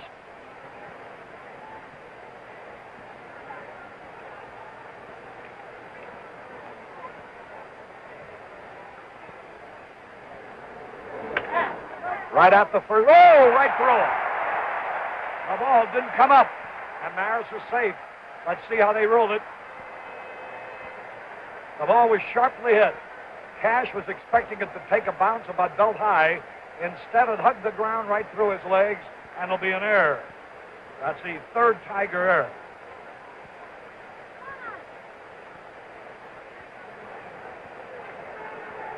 Here's Cepeda, nothing out of 2. Cardinals have had only 3 hits. A triple by McCarver, the 1 for naught, and singles by Shannon and Javier. The record for errors in a World Series game.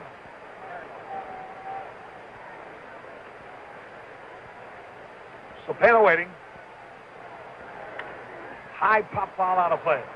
Orlando was trying to hit to the opposite field. Tigers have had 3 errors. The totals read no runs, 2 hits, 3 errors. The Cardinals, 3 runs, 3 hits, no errors.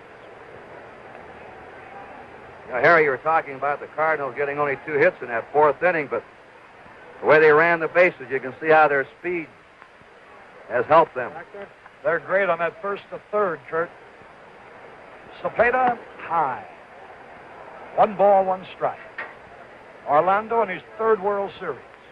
With the Giants in '62, he hit 158. With the Cardinals last year, 103. He's anxious to have a good one. His teammates think he will, starting at Detroit.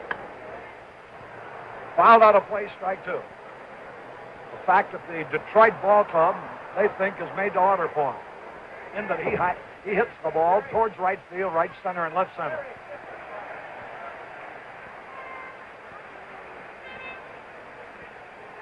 Denny McLain is trailing 3-0. McLain, who had great control all year long, has already walked 3 men, and 2 of those walks resulted in runs. There's a drive, but foul. Look out in the Stadium Club. It hit up against the window in the Stadium Club. Thank goodness that is unbreakable up there, and it hit with tremendous force. Somebody would have had a baseball for lunch.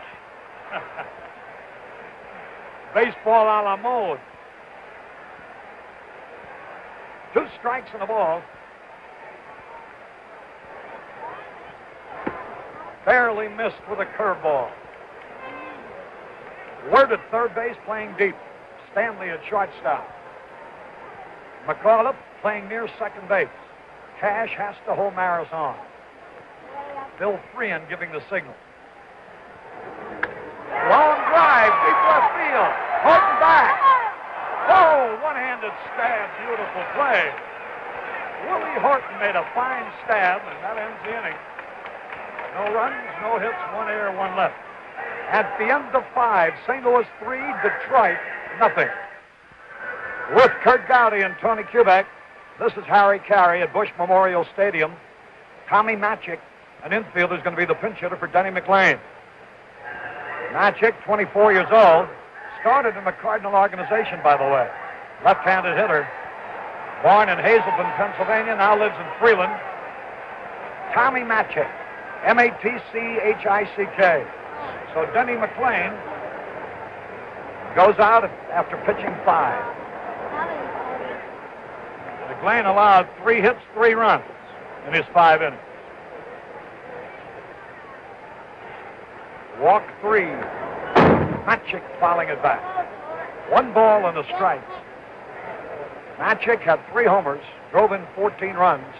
One of the homers was a dramatic one to win a big ball game for the Tigers. When their race with Baltimore was close. Too bad it didn't come in there. Soon after that, they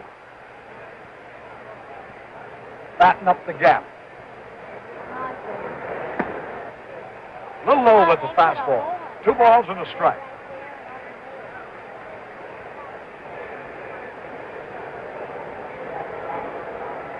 Dick McAuliffe, the leadoff man, next. There's a good fastball in there. Gibson is fan 9 already. Pat Dobson is warming up for the Tigers.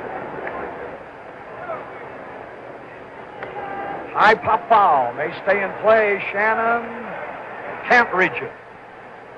Ha-ha, how about that? A lady comes up with the ball. Is she happy? She'll be telling the whole neighborhood how she grabbed that ball.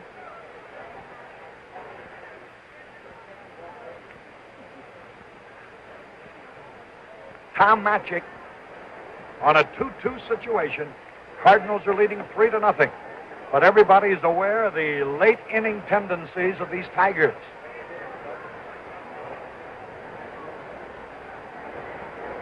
Foul back.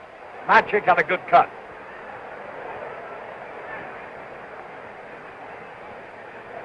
The Tigers drafted Matchik from the Cardinals in the player draft after the '62 season. Only 24 years old.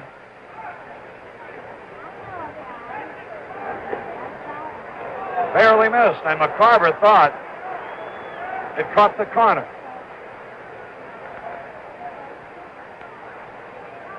I thought it had the corner, Tom, said McCarver.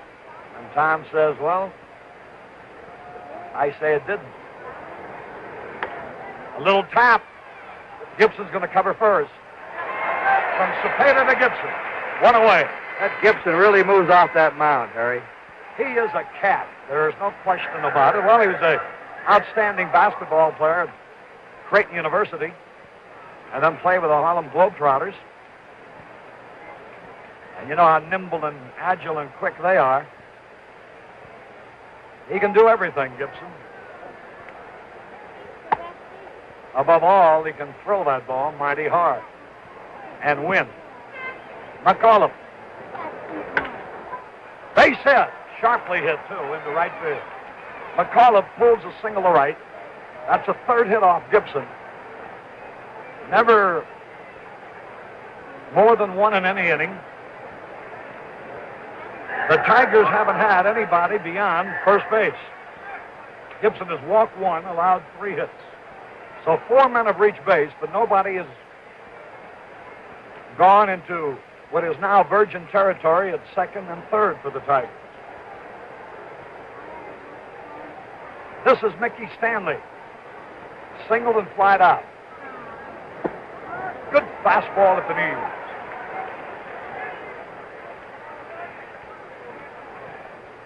Tigers trying to put a big inning together, and this is something they do frequently. Mickey Stanley hit .259 during the season. Snyder caught the corner. He stopped his swing, but it was in there. Tiger game this year has been the home run ball. When they don't get the home runs in a game, they've had their problems. Gibson gave up only 11 home runs all year. He's not a fella known to give up homers. Stanley swings and strikes out. That's number 10 for Gibson. 15 in World Series game is the record. Here's Al Kaline. He's fanned twice.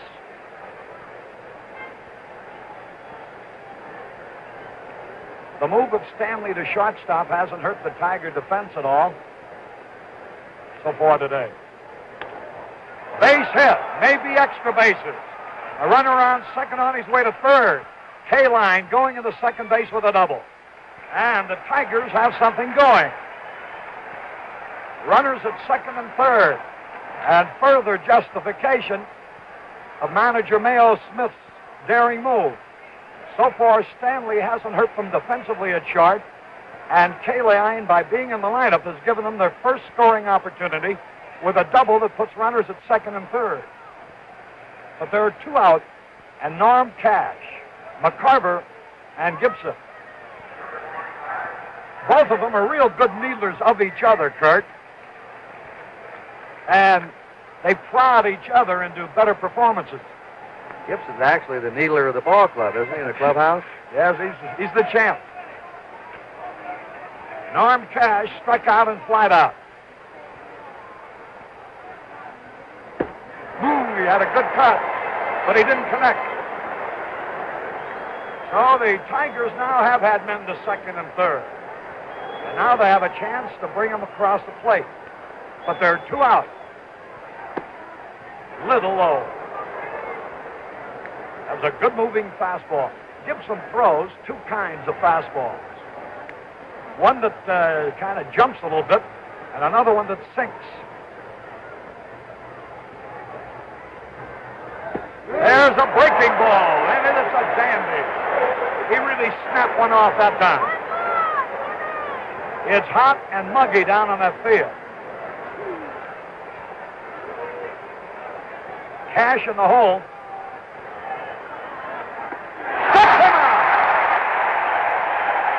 The 11th strikeout. No runs, 2 hits, no errors, 2 left. We go to the bottom of the 6th. Cardinals 3, Detroit nothing. Shortstop in history. Here again, Tony Kubek. Thank you, Harry. We're talking down here to one of the grand old men in baseball, Casey Stengel. Casey, nice to see you at the ballpark. Nice to see you looking so healthy. Thank you very much. Nice to see you here, Kubek. The last World Series is it was 1916. You was playing for me, and you got hit in the Adam's apple. You had to bring that up, didn't you? Yeah. Well, it's all right. It hurt us that day. What about this World Series, Casey? Do you have a favorite? Gibson looks tough, doesn't he? Oh, yeah. He is a terrific pitcher because he is 4, 5, 6 years. He's pitched 10 years, and he goes 27 innings every time he's been in the World Series. And I would have to say that you have to be a very good hitter to hit at him, and he doesn't walk too many men. He's a good fielder. He's a good hitter. And he's very alert. He's done a terrific job for the club. And, of course, it's a good club. And that's a good club, too, you have over there. You have a couple of boys that I know fairly well, you know, over there. Sane used to work for me, too. And I think your pitcher's been a little wild up to here today. Casey, what about Lou Brock? You were a pretty good base stealer in your day. He can really motor, can he? You said it. He's got that go, go, go, go. And he goes, and he makes the boys a little nervous. And the catcher's anxious. Sometimes they throw a little faster than what you would expect anybody to do. He is really fast and does the job. He does a terrific job. What do you think about the outcome of the series? Do you think Gibson winning this game, if he should, do you think it's the end of the series? Well, I think this fella is good to last 3 games. He finishes so many games. Both of them do that. But the best thing that I can see about what he's going to do really in Philly is that the club behind him there, and after this, I would say your center fielder is going to maybe make the left fielder do a great job. Casey Stengel, thank you so much. Let's go back upstairs. All right, Tony. He is something, that grand old man. Speaking of being alert, he's still alert, isn't he? I should say. Here's Tim McCarver, bottom of the 6th, Cardinals leading 3-0. The new pitcher is Pat Dobson. Dobson, who is 6'3", a right-hander, comes from, his home is in Durham, North Carolina. He was born in Depew, New York. During the season, he won 5, he lost 8, earned run average 2.66. He's a sinker baller. McCarver pops it up.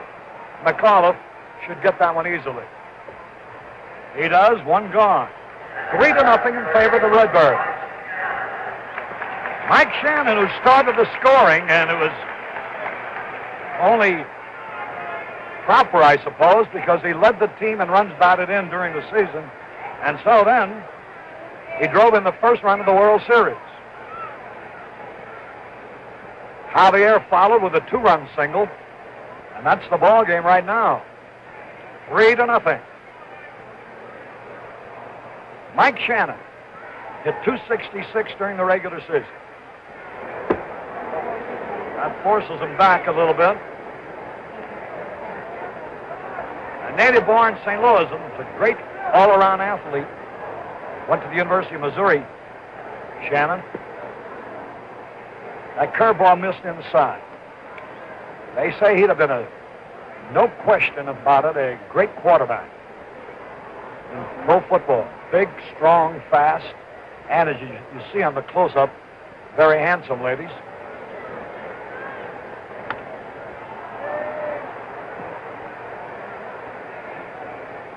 Whoa! Watch it, sir. Watch it.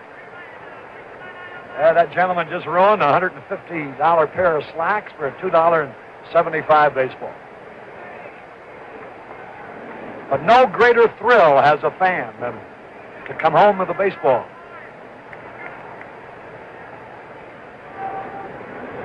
Bouncing ball. Watch Stanley. Got him! And it was close. Stanley played the big hop, and he was very deliberate in his throw, but got his man. He hasn't done anything wrong around shortstop. Julian Javier singled in 2 runs in the 4th, was out on strikes in the 2nd.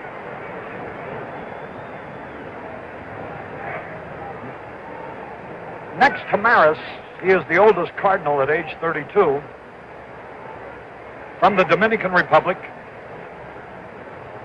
Was obtained by the Cardinals in a trade with Pittsburgh for Vinegar Ben Mizell. Mizell went on to help the Pirates win the pennant that year, as the Cardinals predicted he would. Javier was a minor league ball player in the papers here in St. Louis, and we on the airways were asking the question, who's Javier?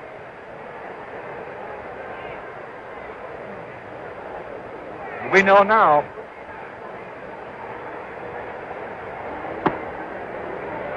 Inside and low. This is his 9th year with the Cardinals. Known for his defense, but he fools you with his power.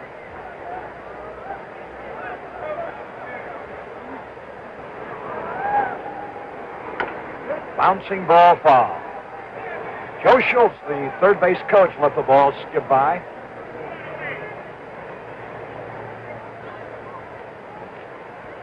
So while the Cardinals helped the Pirates win a pennant by trading a Mizell back there in 1960, Mizell long since is retired and is now in politics down in Carolina, and Javier has been the star second baseman for 9 years.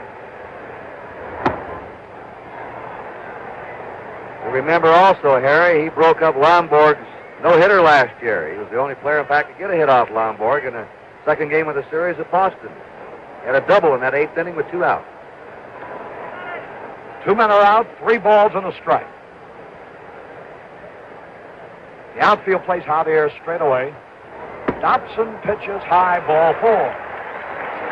So Javier is on with 2 out. Now the Cardinals have been running. I don't know whether they've been running on the pitchers or running on freehand. There's no way wouldn't be fair for even to try to conjecture from up here. But they haven't hesitated to run. They have stolen 2 bases. Maxwell is a good hit and run man, by the way. He hit .252 this past season, his best year in the majors.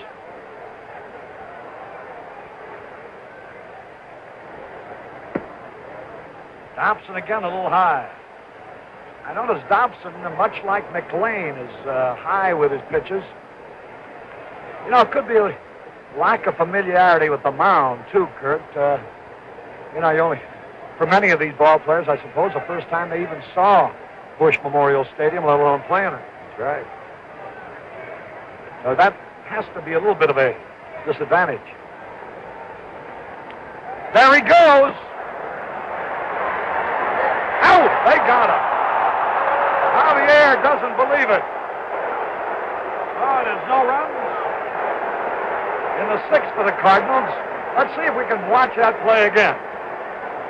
Javier got a good jump at Freehan this time, gets rid of the ball quickly.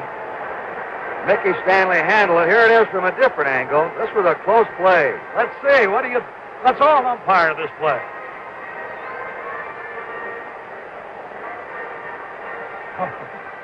I guess that's long enough. Look, no runs, no hits, no errors, nobody left. The end of 6. St. Louis 3, Detroit nothing. You know, if NBC could have supplied the umpires one of these sets and given them time to look at that slow motion, they might have given a different decision that time. But I tell you, I bet you those umpires are right 1,000 times out of 1,001.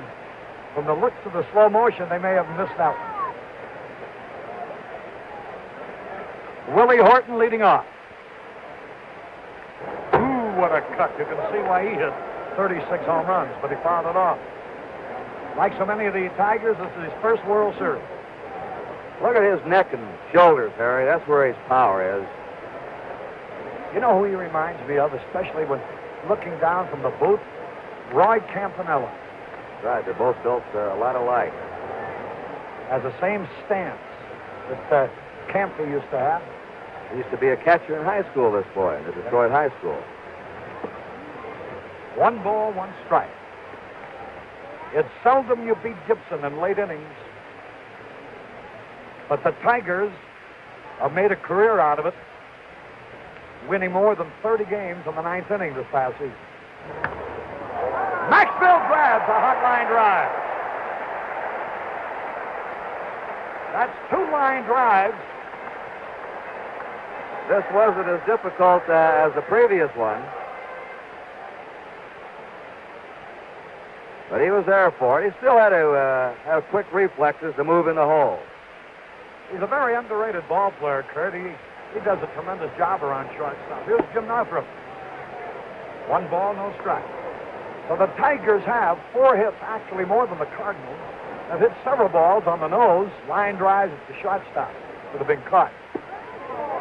So they haven't exactly been handcuffed, although they're losing 3-0.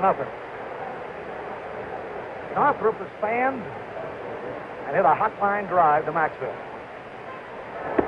Curve is a beauty. 2 strikes and a ball. The crowd buzzing now as Gibson gets closer and closer to another World Series victory. Can't beat fun at the old ballpark. And as you notice, everybody here in shirt sleeves today. Jim Northrup lives in Detroit, Michigan. He struck him out swinging. Strikeout number 12. And we may see, it was just 5 years ago today, October the 2nd, 1963, that Sandy Koufax fanned 15 at Yankee Stadium for the record. And Alan Roth, you're amazing. Gibson has struck out now at least 1 man in every inning. He's been consistent with those strikeouts. His big inning was the second when he struck out the side. Bill Freehan up there, he is fanned and walked. I referred to our statistician, Alan Roth, who is a fountain of fingertip information. That's why he never gets a manicure.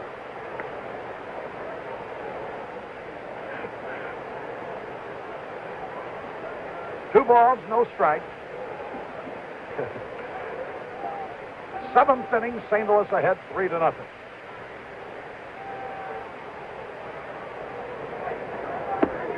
With 2-0, he went to a breaking ball and split the plate with it. He's really been getting that curve over today, Harry.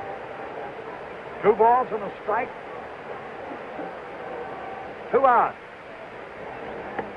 Fouled out of play.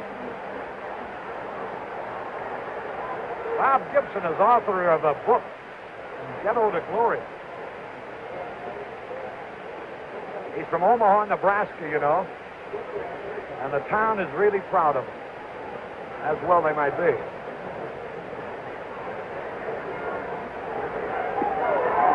Whoa, the crowd groans on that one. All three.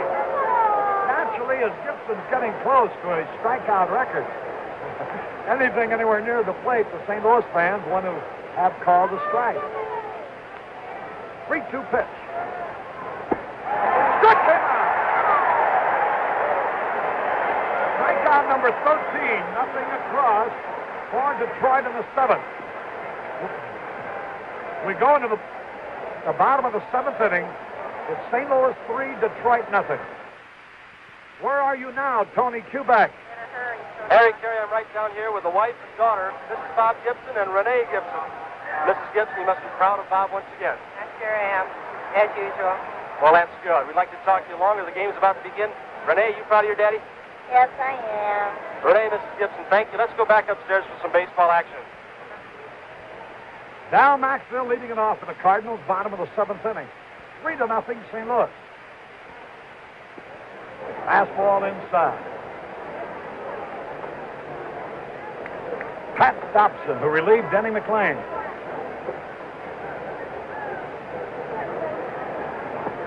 A little low. McLain had good stuff today. You could see why he won 31 ball games so far as the stuff, but he's just a little bit wide. I would imagine unfamiliarity with the mound might have had something to do with it. Maxville pops it up. Norm Cash puts it away. Let's see. Listen to the reaction from the crowd as Bob Gibson comes up.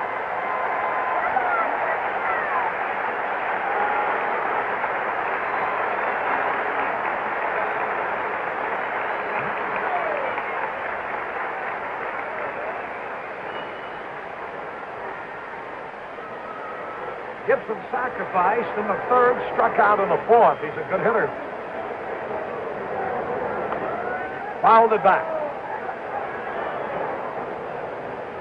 This is the second time in World Series competition that Gibson has fanned 13 men, and this game isn't over yet.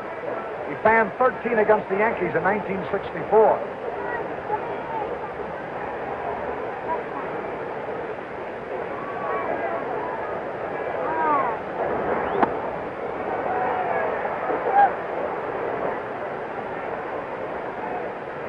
Gibson holds the series strikeout record, 31, against the Yankees in 1964.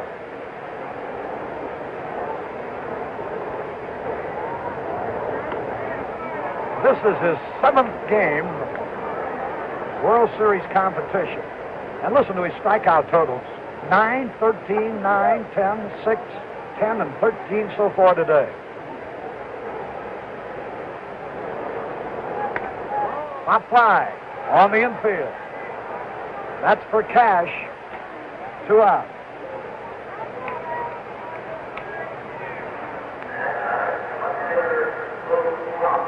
Here's Lou Brock coming out. Gibson is shooting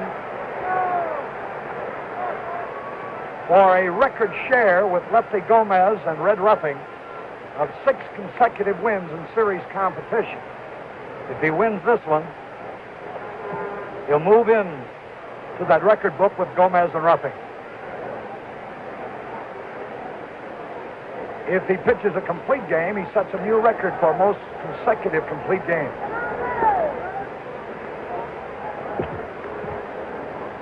He wasn't KO'd once during the season, was he, Harry? Not actually KO'd. He went out for a pinch hitter a couple of times. But never knocked out by the other ball club. No. Rock takes it high. In fact, one of the games that he went out, he had pitched a one-hitter but was losing 1-0 in the 8th inning.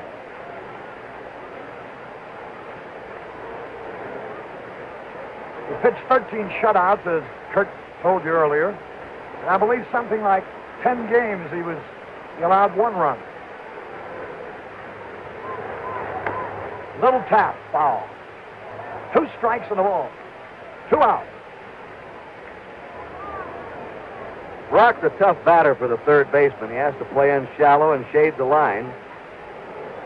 And as Harry's been pointing out, he can hit to the opposite field, and sometimes he'll hit those wicked shots down there to that third baseman shallow. That he does. 2 strikes and a ball.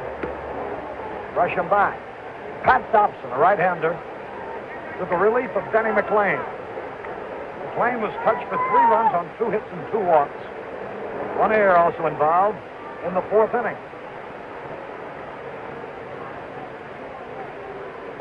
Ball 3 is low. For St. Louis fans, the action starts when Brock gets on first base. He's where the action is, in other words. 3-2 pitch. Long drive, way back. Might be out of here. Could be. Home run!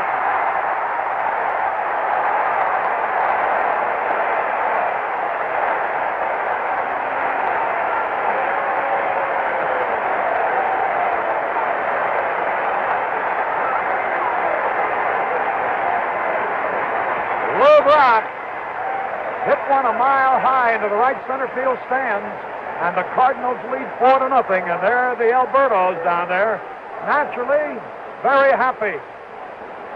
Remember the home run he hit at Fenway Park last fall? This is about the same type. That ball was hit well over 400 feet, Harry. That's the 3rd home run he's hit in series play. So Brock has had a home run, the only one of the day. He has stolen a base. And the Cardinals now lead 4-0. Here's Flood hitless.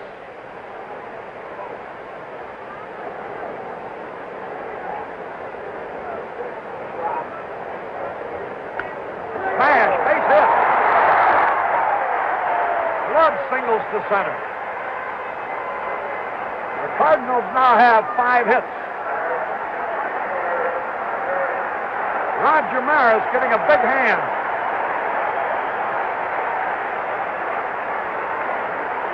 You know, this is one of the great stories of sports. How a fella so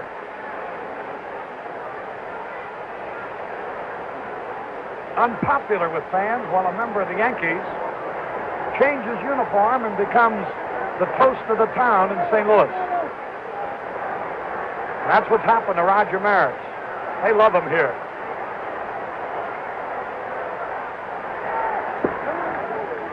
Right. Flood, a good runner himself.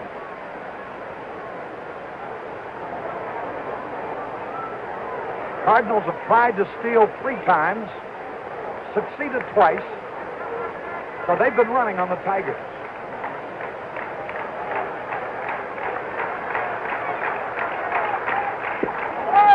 Curveball in there, a beauty, a strike call. Dobson changing speeds with his curveball. Roger Maris. He wants to go out in a blaze of glory. He ends the season, his career this year.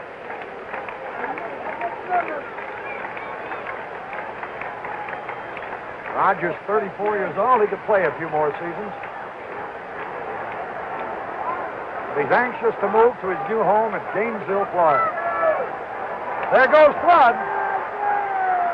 Hey, for stolen base.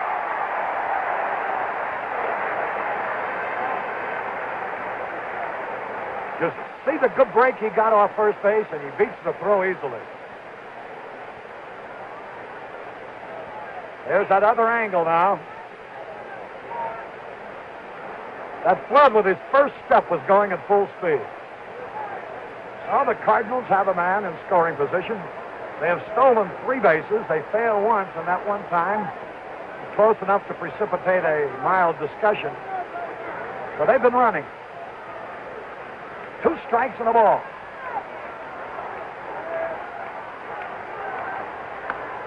Pop foul back. Out of play. You know, I guess it's no all right to mention this, that talking with some of the Cardinals, they undoubtedly from scouting reports freely discussed the fact that, according to information they had, that they didn't think Detroit pitchers held runners too closely at first base, and that if they got on base, they felt that they would steal a lot of bases. Well, they have.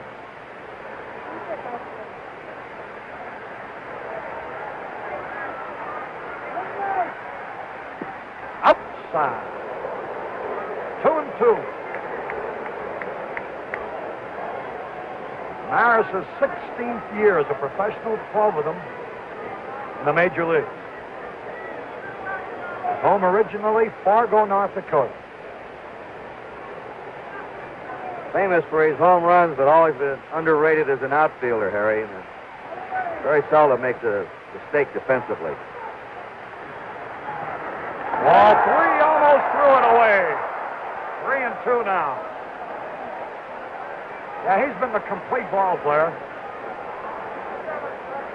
Good runner, great arm, fine fielder, power hitter.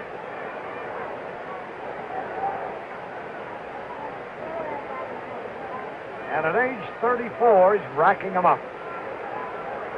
Had a great World Series last season. 3 balls, 2 strikes on Maris. Cepeda next. Pop set up. He fooled him on a slider. McAuliffe under the ball. That's all for the Cardinals in the 7th. 1 run, 2 hits, no errors, 1 left. At the end of 7 full innings, St. Louis 4, Detroit nothing.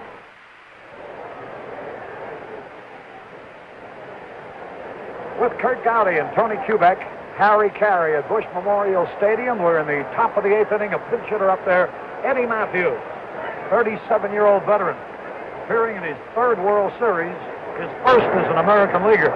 On the disabled list much of this year, the count on him, 2 strikes and the ball. He struck him out swinging.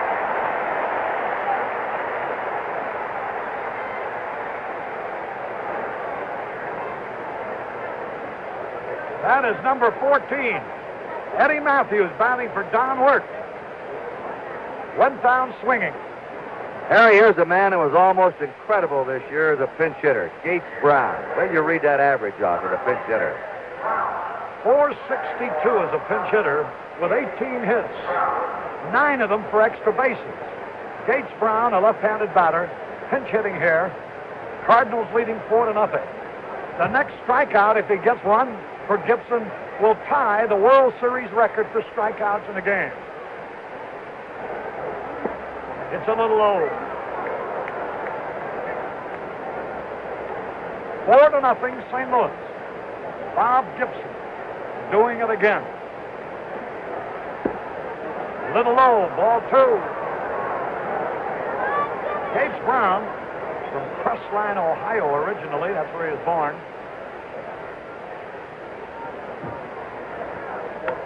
Swings, pop fly, short left. Brock will get it. 2 gone. And here's Dick McAuliffe. You know, Kurt, in order for Gibson to either tie or break that World Series strikeout mark, he will really have to earn it because the heart of the batting order still will come up. We have McAuliffe now with 2 out in the 8th. Stanley, Kaline, and Cash are sure to bat in the 9th.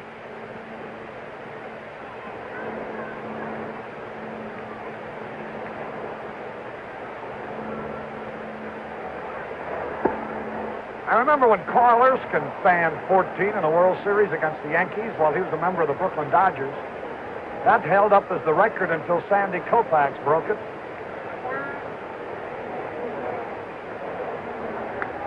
Foul back. You've watched this man so many times, but one word I think really describes him: a machine. He is really a machine on that mound. He's as tough right now as he was in the 1st or 2nd inning. He's the most intense competitor I ever saw. 1 ball, 1 strike. Bob Gibson. Line foul, strike 2. Don McMahon is warming up. Gates Brown batted for Pat Dobson, wide out to Brock. Eddie Matthews started the inning as a pinch hitter for Wirt, struck out. And now McAuliffe with a count of 2 strikes and a ball. Watch this pitch. It could be a historic one. Fly ball left field. That's all. 1, 2, 3, nothing across as McAuliffe flied to Brock. At the end of 7.5 innings, it remains the Cardinals 4, Detroit nothing. And now our man around the ballpark, Tony Kubek. Thank you, Harry. Down here by the Tigers dugout with Mr. Joe Cronin, president of the American League. Joe, it looks like another fine series. Well, between Gibson's great pitching and the base on balls, why, the dear old Cardinals are ahead, Tony. But still a long series. We get them tomorrow. If we don't get a few runs before it's over, it's not over yet. Joe, where'd you get that nice-looking NBC cap from? Is it helping you out? Through the courtesy of NBC, many millions of fans are watching this game. Joe, you've seen, of course, this Tiger ball club many times during the course of the year. They've been the type of ball club, haven't they, that bounces back? Oh, yes, they got a good sound ball club, Tony, but Gibson's great today. He's real fast, got good breaking stuff, and you have to give Gibson all the credit in the world. What about your other impressions? Aside from Gibson, what about the rest of this Cardinal ball club? Brock, Flood, the whole bunch. Well, Brock's a great ball player, and 2-line drives at Maxwell might have turned the game around too, Tony, as you know. Those balls were well hit that Maxwell caught at shortstop. They were the 2 fielding plays of the game. Joe Cronin, thank you so much. Now let's go back upstairs to Kurt and Harry. Harry, Joe Cronin talked about Bob Gibson's breaking pitch. I think that's been the key to Gibson today. We all know what a fastball has got, but he really has had a curveball and has been getting it over. How well would you say he's pitched today with his curve compared to regular season games? His last start, he had a great curveball. He said the best curveball he had had all year, and apparently it has stuck with him for the first game of the World Series. You know, he's a very proud man, this Gibson, Kurt, and if it was to be a contest between the 2 greatest pitchers in the game, and that's what it was billed and is, Gibson was going to win because he just thinks he's the greatest. And certainly he has lived up to that. Cepeda, strike called. Don McMahon, 38-year-old veteran, years of experience in the National League with Milwaukee, Houston, then in the American League with Cleveland, the Red Sox, White Sox, and now with the Detroit Tigers, for whom he did some fine work during the season. He won 5, lost 2. Great earned run average. Right-hander delivers and it's high. 2 balls and a strike. Cepeda the hitter. He's nothing out of 3. Hit 1 ball very hard that Horton grabbed in the 5th.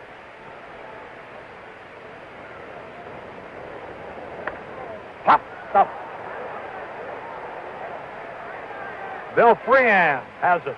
Dick Krasuski is now playing third base as a result of work having been pitch hit for. One defensive feature the fans might watch for in this series, Norm Cash and Bill Freehan going for foul balls. They're both outstanding handling fouls.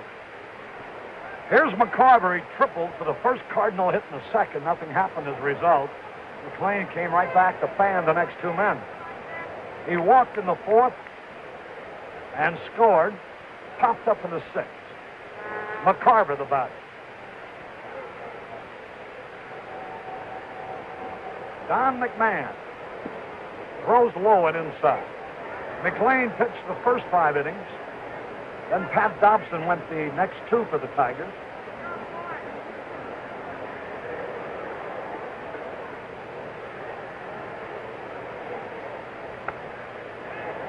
The foul ball back. The count is even and a ball and a strike. 4-0 St. Louis.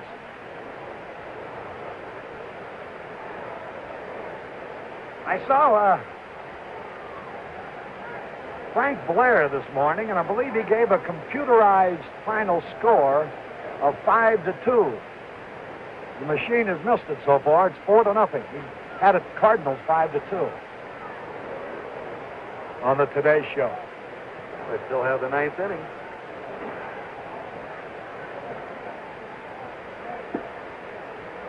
Two balls and a strike. McCarver the batter. The big first game of the World Series Riles against Lolick tomorrow. Then a day off, and then Saturday it starts in Detroit. It's high, ball 3. Dobson, during his 2 innings, allowed 2 hits, 1 run, a homer by Lou Brock. He didn't strike anybody, walked 1. Bouncing ball, Cash.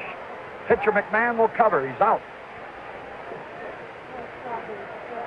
Here's Mike Shannon, who started the scoring for the Redbirds, back in the 4th.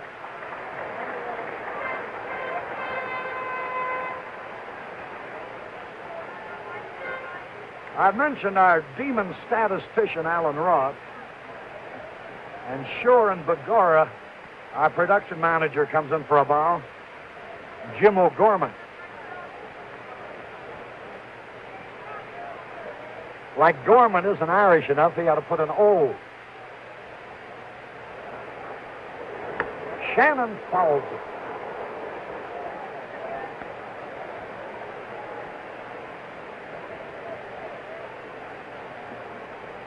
Two men are out, nobody on base.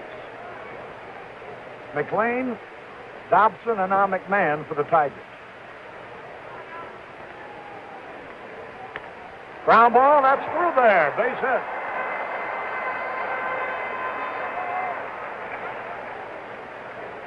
So Shannon has become the first man today to get 2 hits. Here's Javier. He was out on strikes in the 2nd, singled in 2 runs in the 4th, smashing one into right field to score McCarver and Shannon. Then walked and was out stealing in the 6th.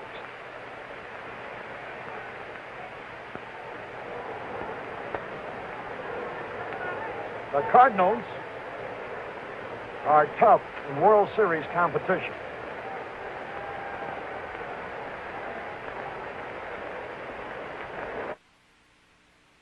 Ground ball, that's through there. Base hit.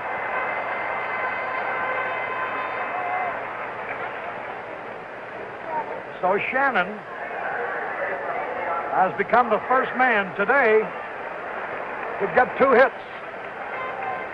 Here's Javier. He was out on strikes in the 2nd, singled in 2 runs in the 4th, smashing one into right field to score McCarver and Shannon, then walked and was out stealing in the 6th.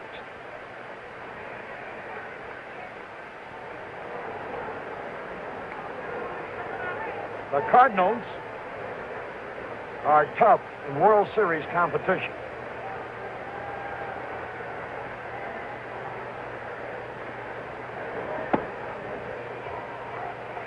One ball, no strikes. They've won more World Series than any major league team with the exception of the Yankees. Cardinals have won 8 out of the 11 they've participated in, including the last 4 they've played in. 1 ball, 1 strike as a result of the foul tip. A runner at first base, 2 men are gone, bottom half of the 8th inning. The Tigers come down to the 9th with the heart of the batting order, Mickey Stanley, Al Kaline, and Norm Cash.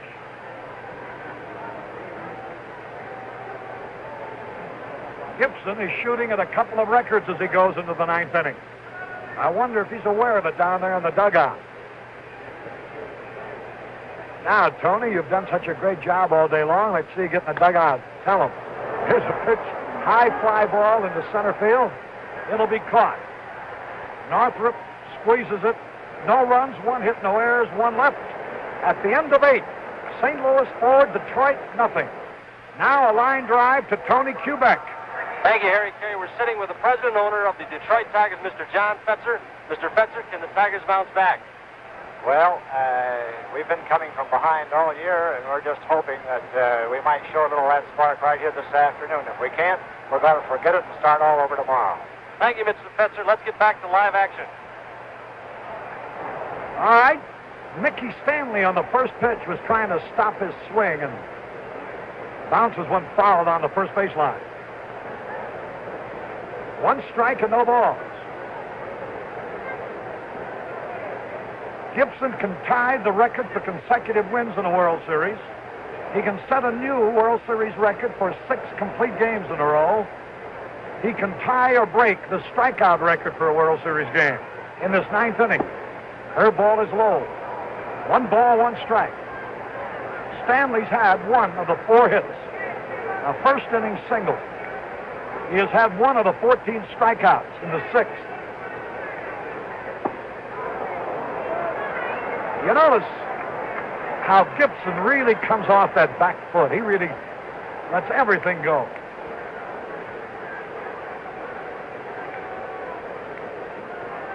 Two balls and a strike.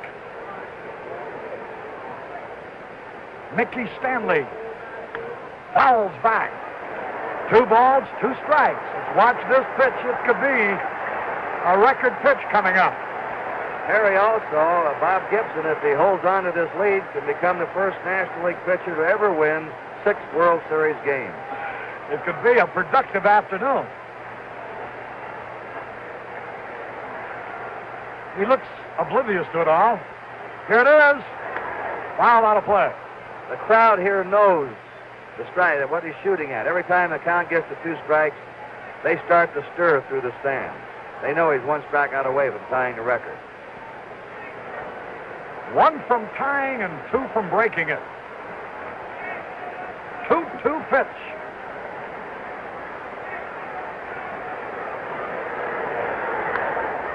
Foul back. Every time any kind of contact is made with a ball by the hitter, the crowd groans. Just as soon as the bat ticks the ball, the groan is audible. It can also be heard. Foul again.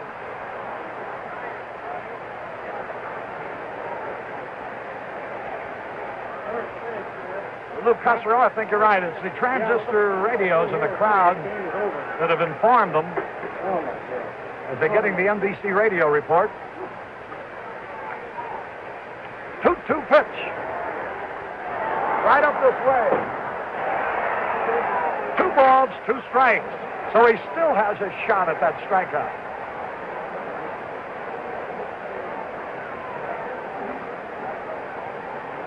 Mickey Stanley.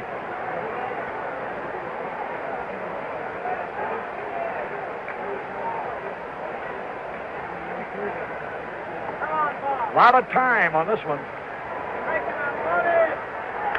Base hit! A single to center for Stanley. He hit a slider about belt high. Well, the Tigers are 4 runs behind. But this is a plucky ball club all year long. The 9th inning was the one that they turned ball games around in. K-Line is fanned twice. He also doubled to set up the only scoring chance the Tigers had. Ooh, he had a cut. Good fastball. I don't believe Gibson has changed up on a single pitch. It's all fastball, slider, and curve. That low fastball of his has really been sinking, too. Cut! He missed. Now what, Harry? Curveball? I think he'll go with the mustard. Let's see. 2 strikes, no ball. Stanley at first. Cepeda not holding him on.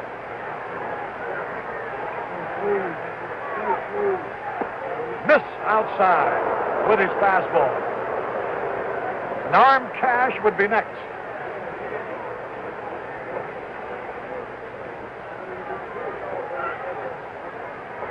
Al Kaline, who has waited 16 years to play in a World Series game.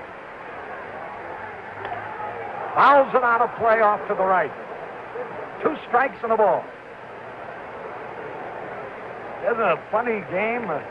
With all the suspense now, just on an inconsequential thing like a strikeout. All over the world, people, I'm sure, are tense as they are here at the ballpark for this pitch.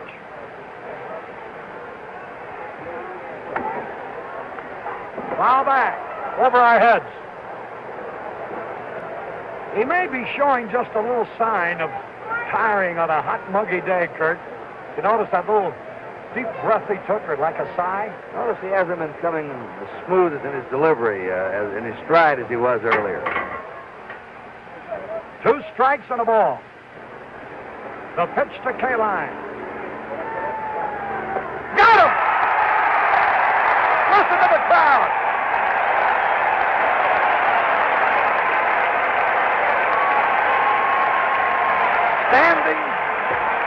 Standing ovation for Bob Gibson. He has just tied a World Series record.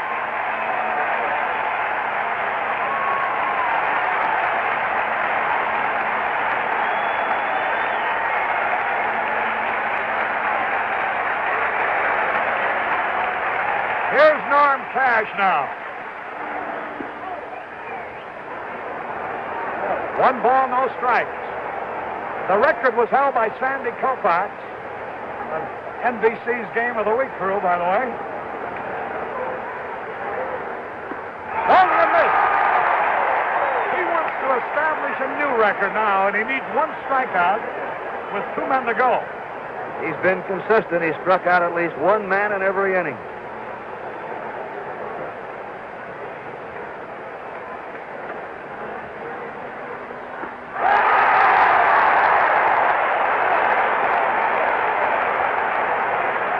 It is such a dramatic scene that I find myself not wanting to say a word because your picture's telling you the whole story.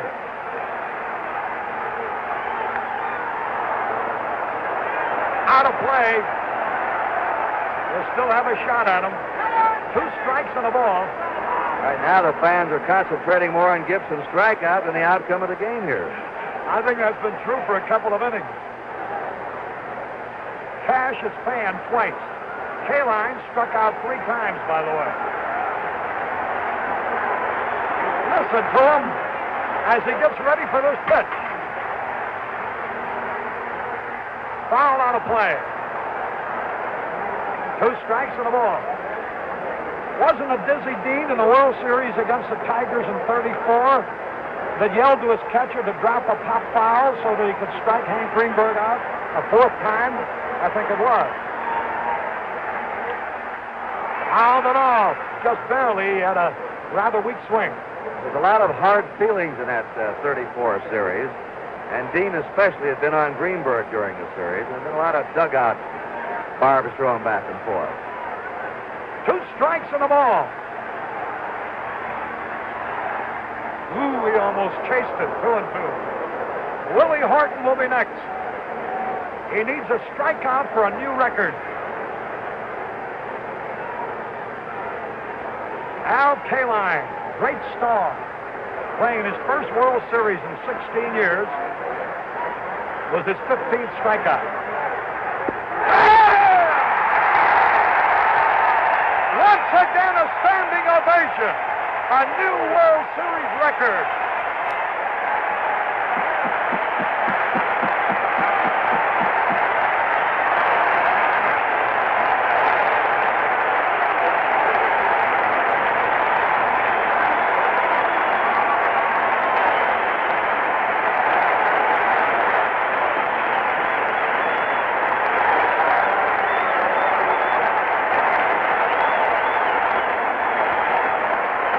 Here's Willie Horton now. 2 men are gone. He is paying 16.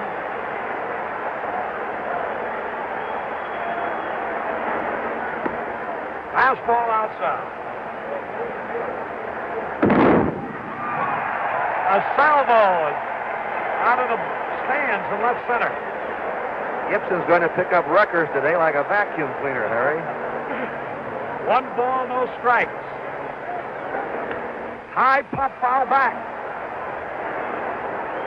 He got 2 strikeouts in the first, 3 in the second, 2 in the third, 1 in the fourth, 1 in the fifth, 2 in the sixth, 2 in the seventh, 1 in the eighth, 2 so far in the ninth. What a remarkable performance.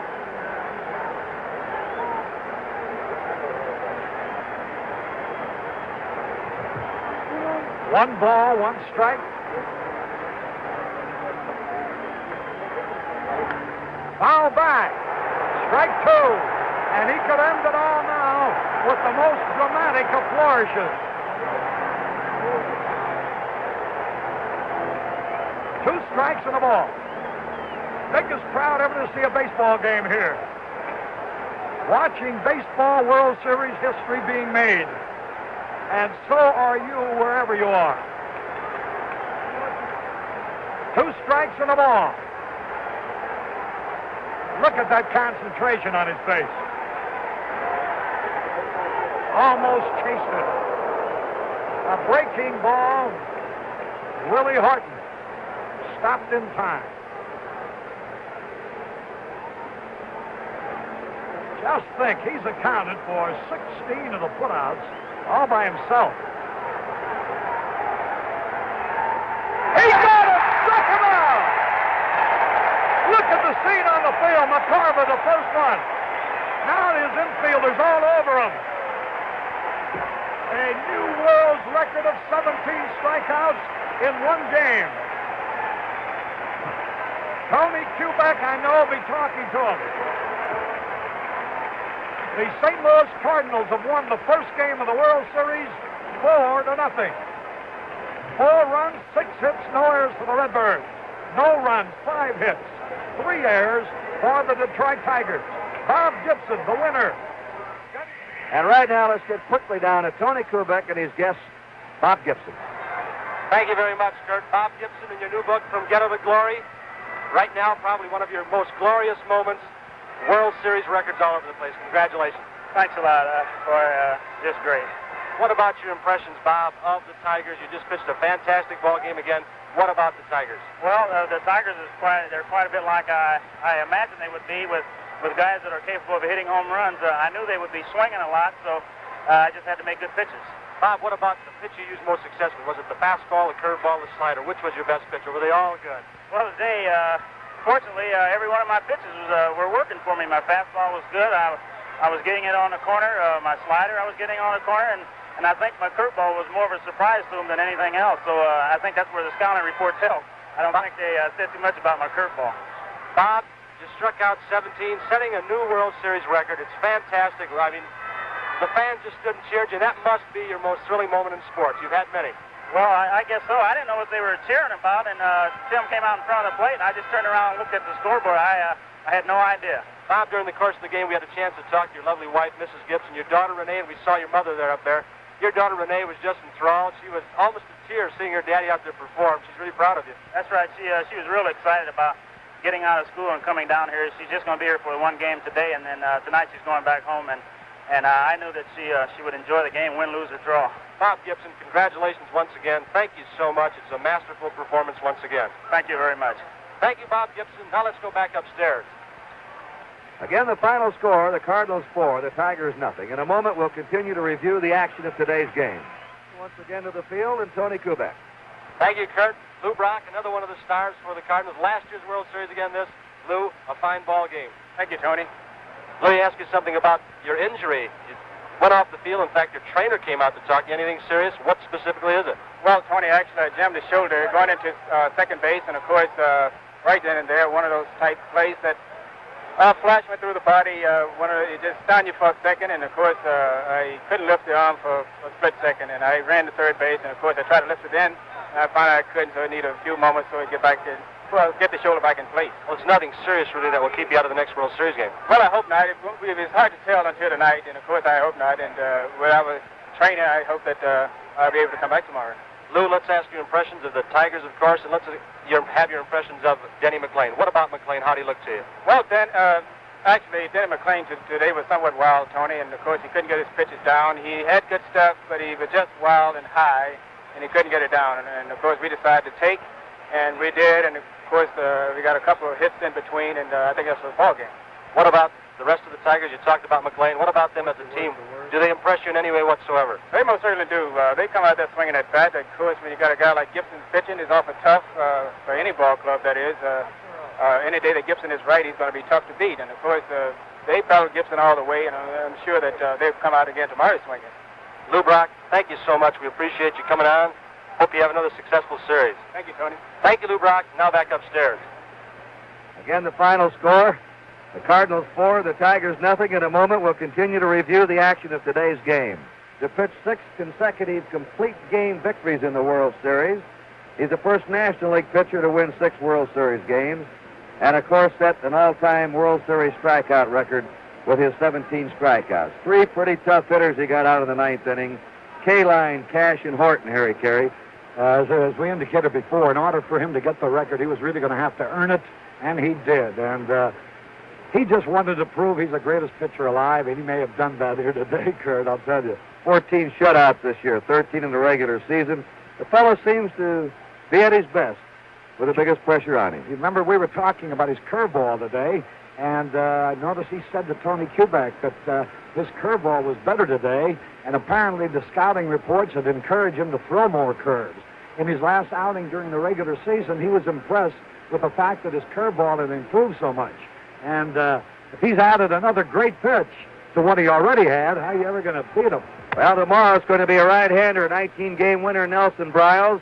Mickey Lolich, a 17-game winner. And watch out for Lolich. He can be a real sleeper, Harry. He finished the season very strongly, just as he did last year. He's a left-hander that may give the Cardinals a lot of trouble. Now, we'll be back with more about the 1968 World Series and a look at tomorrow's second game.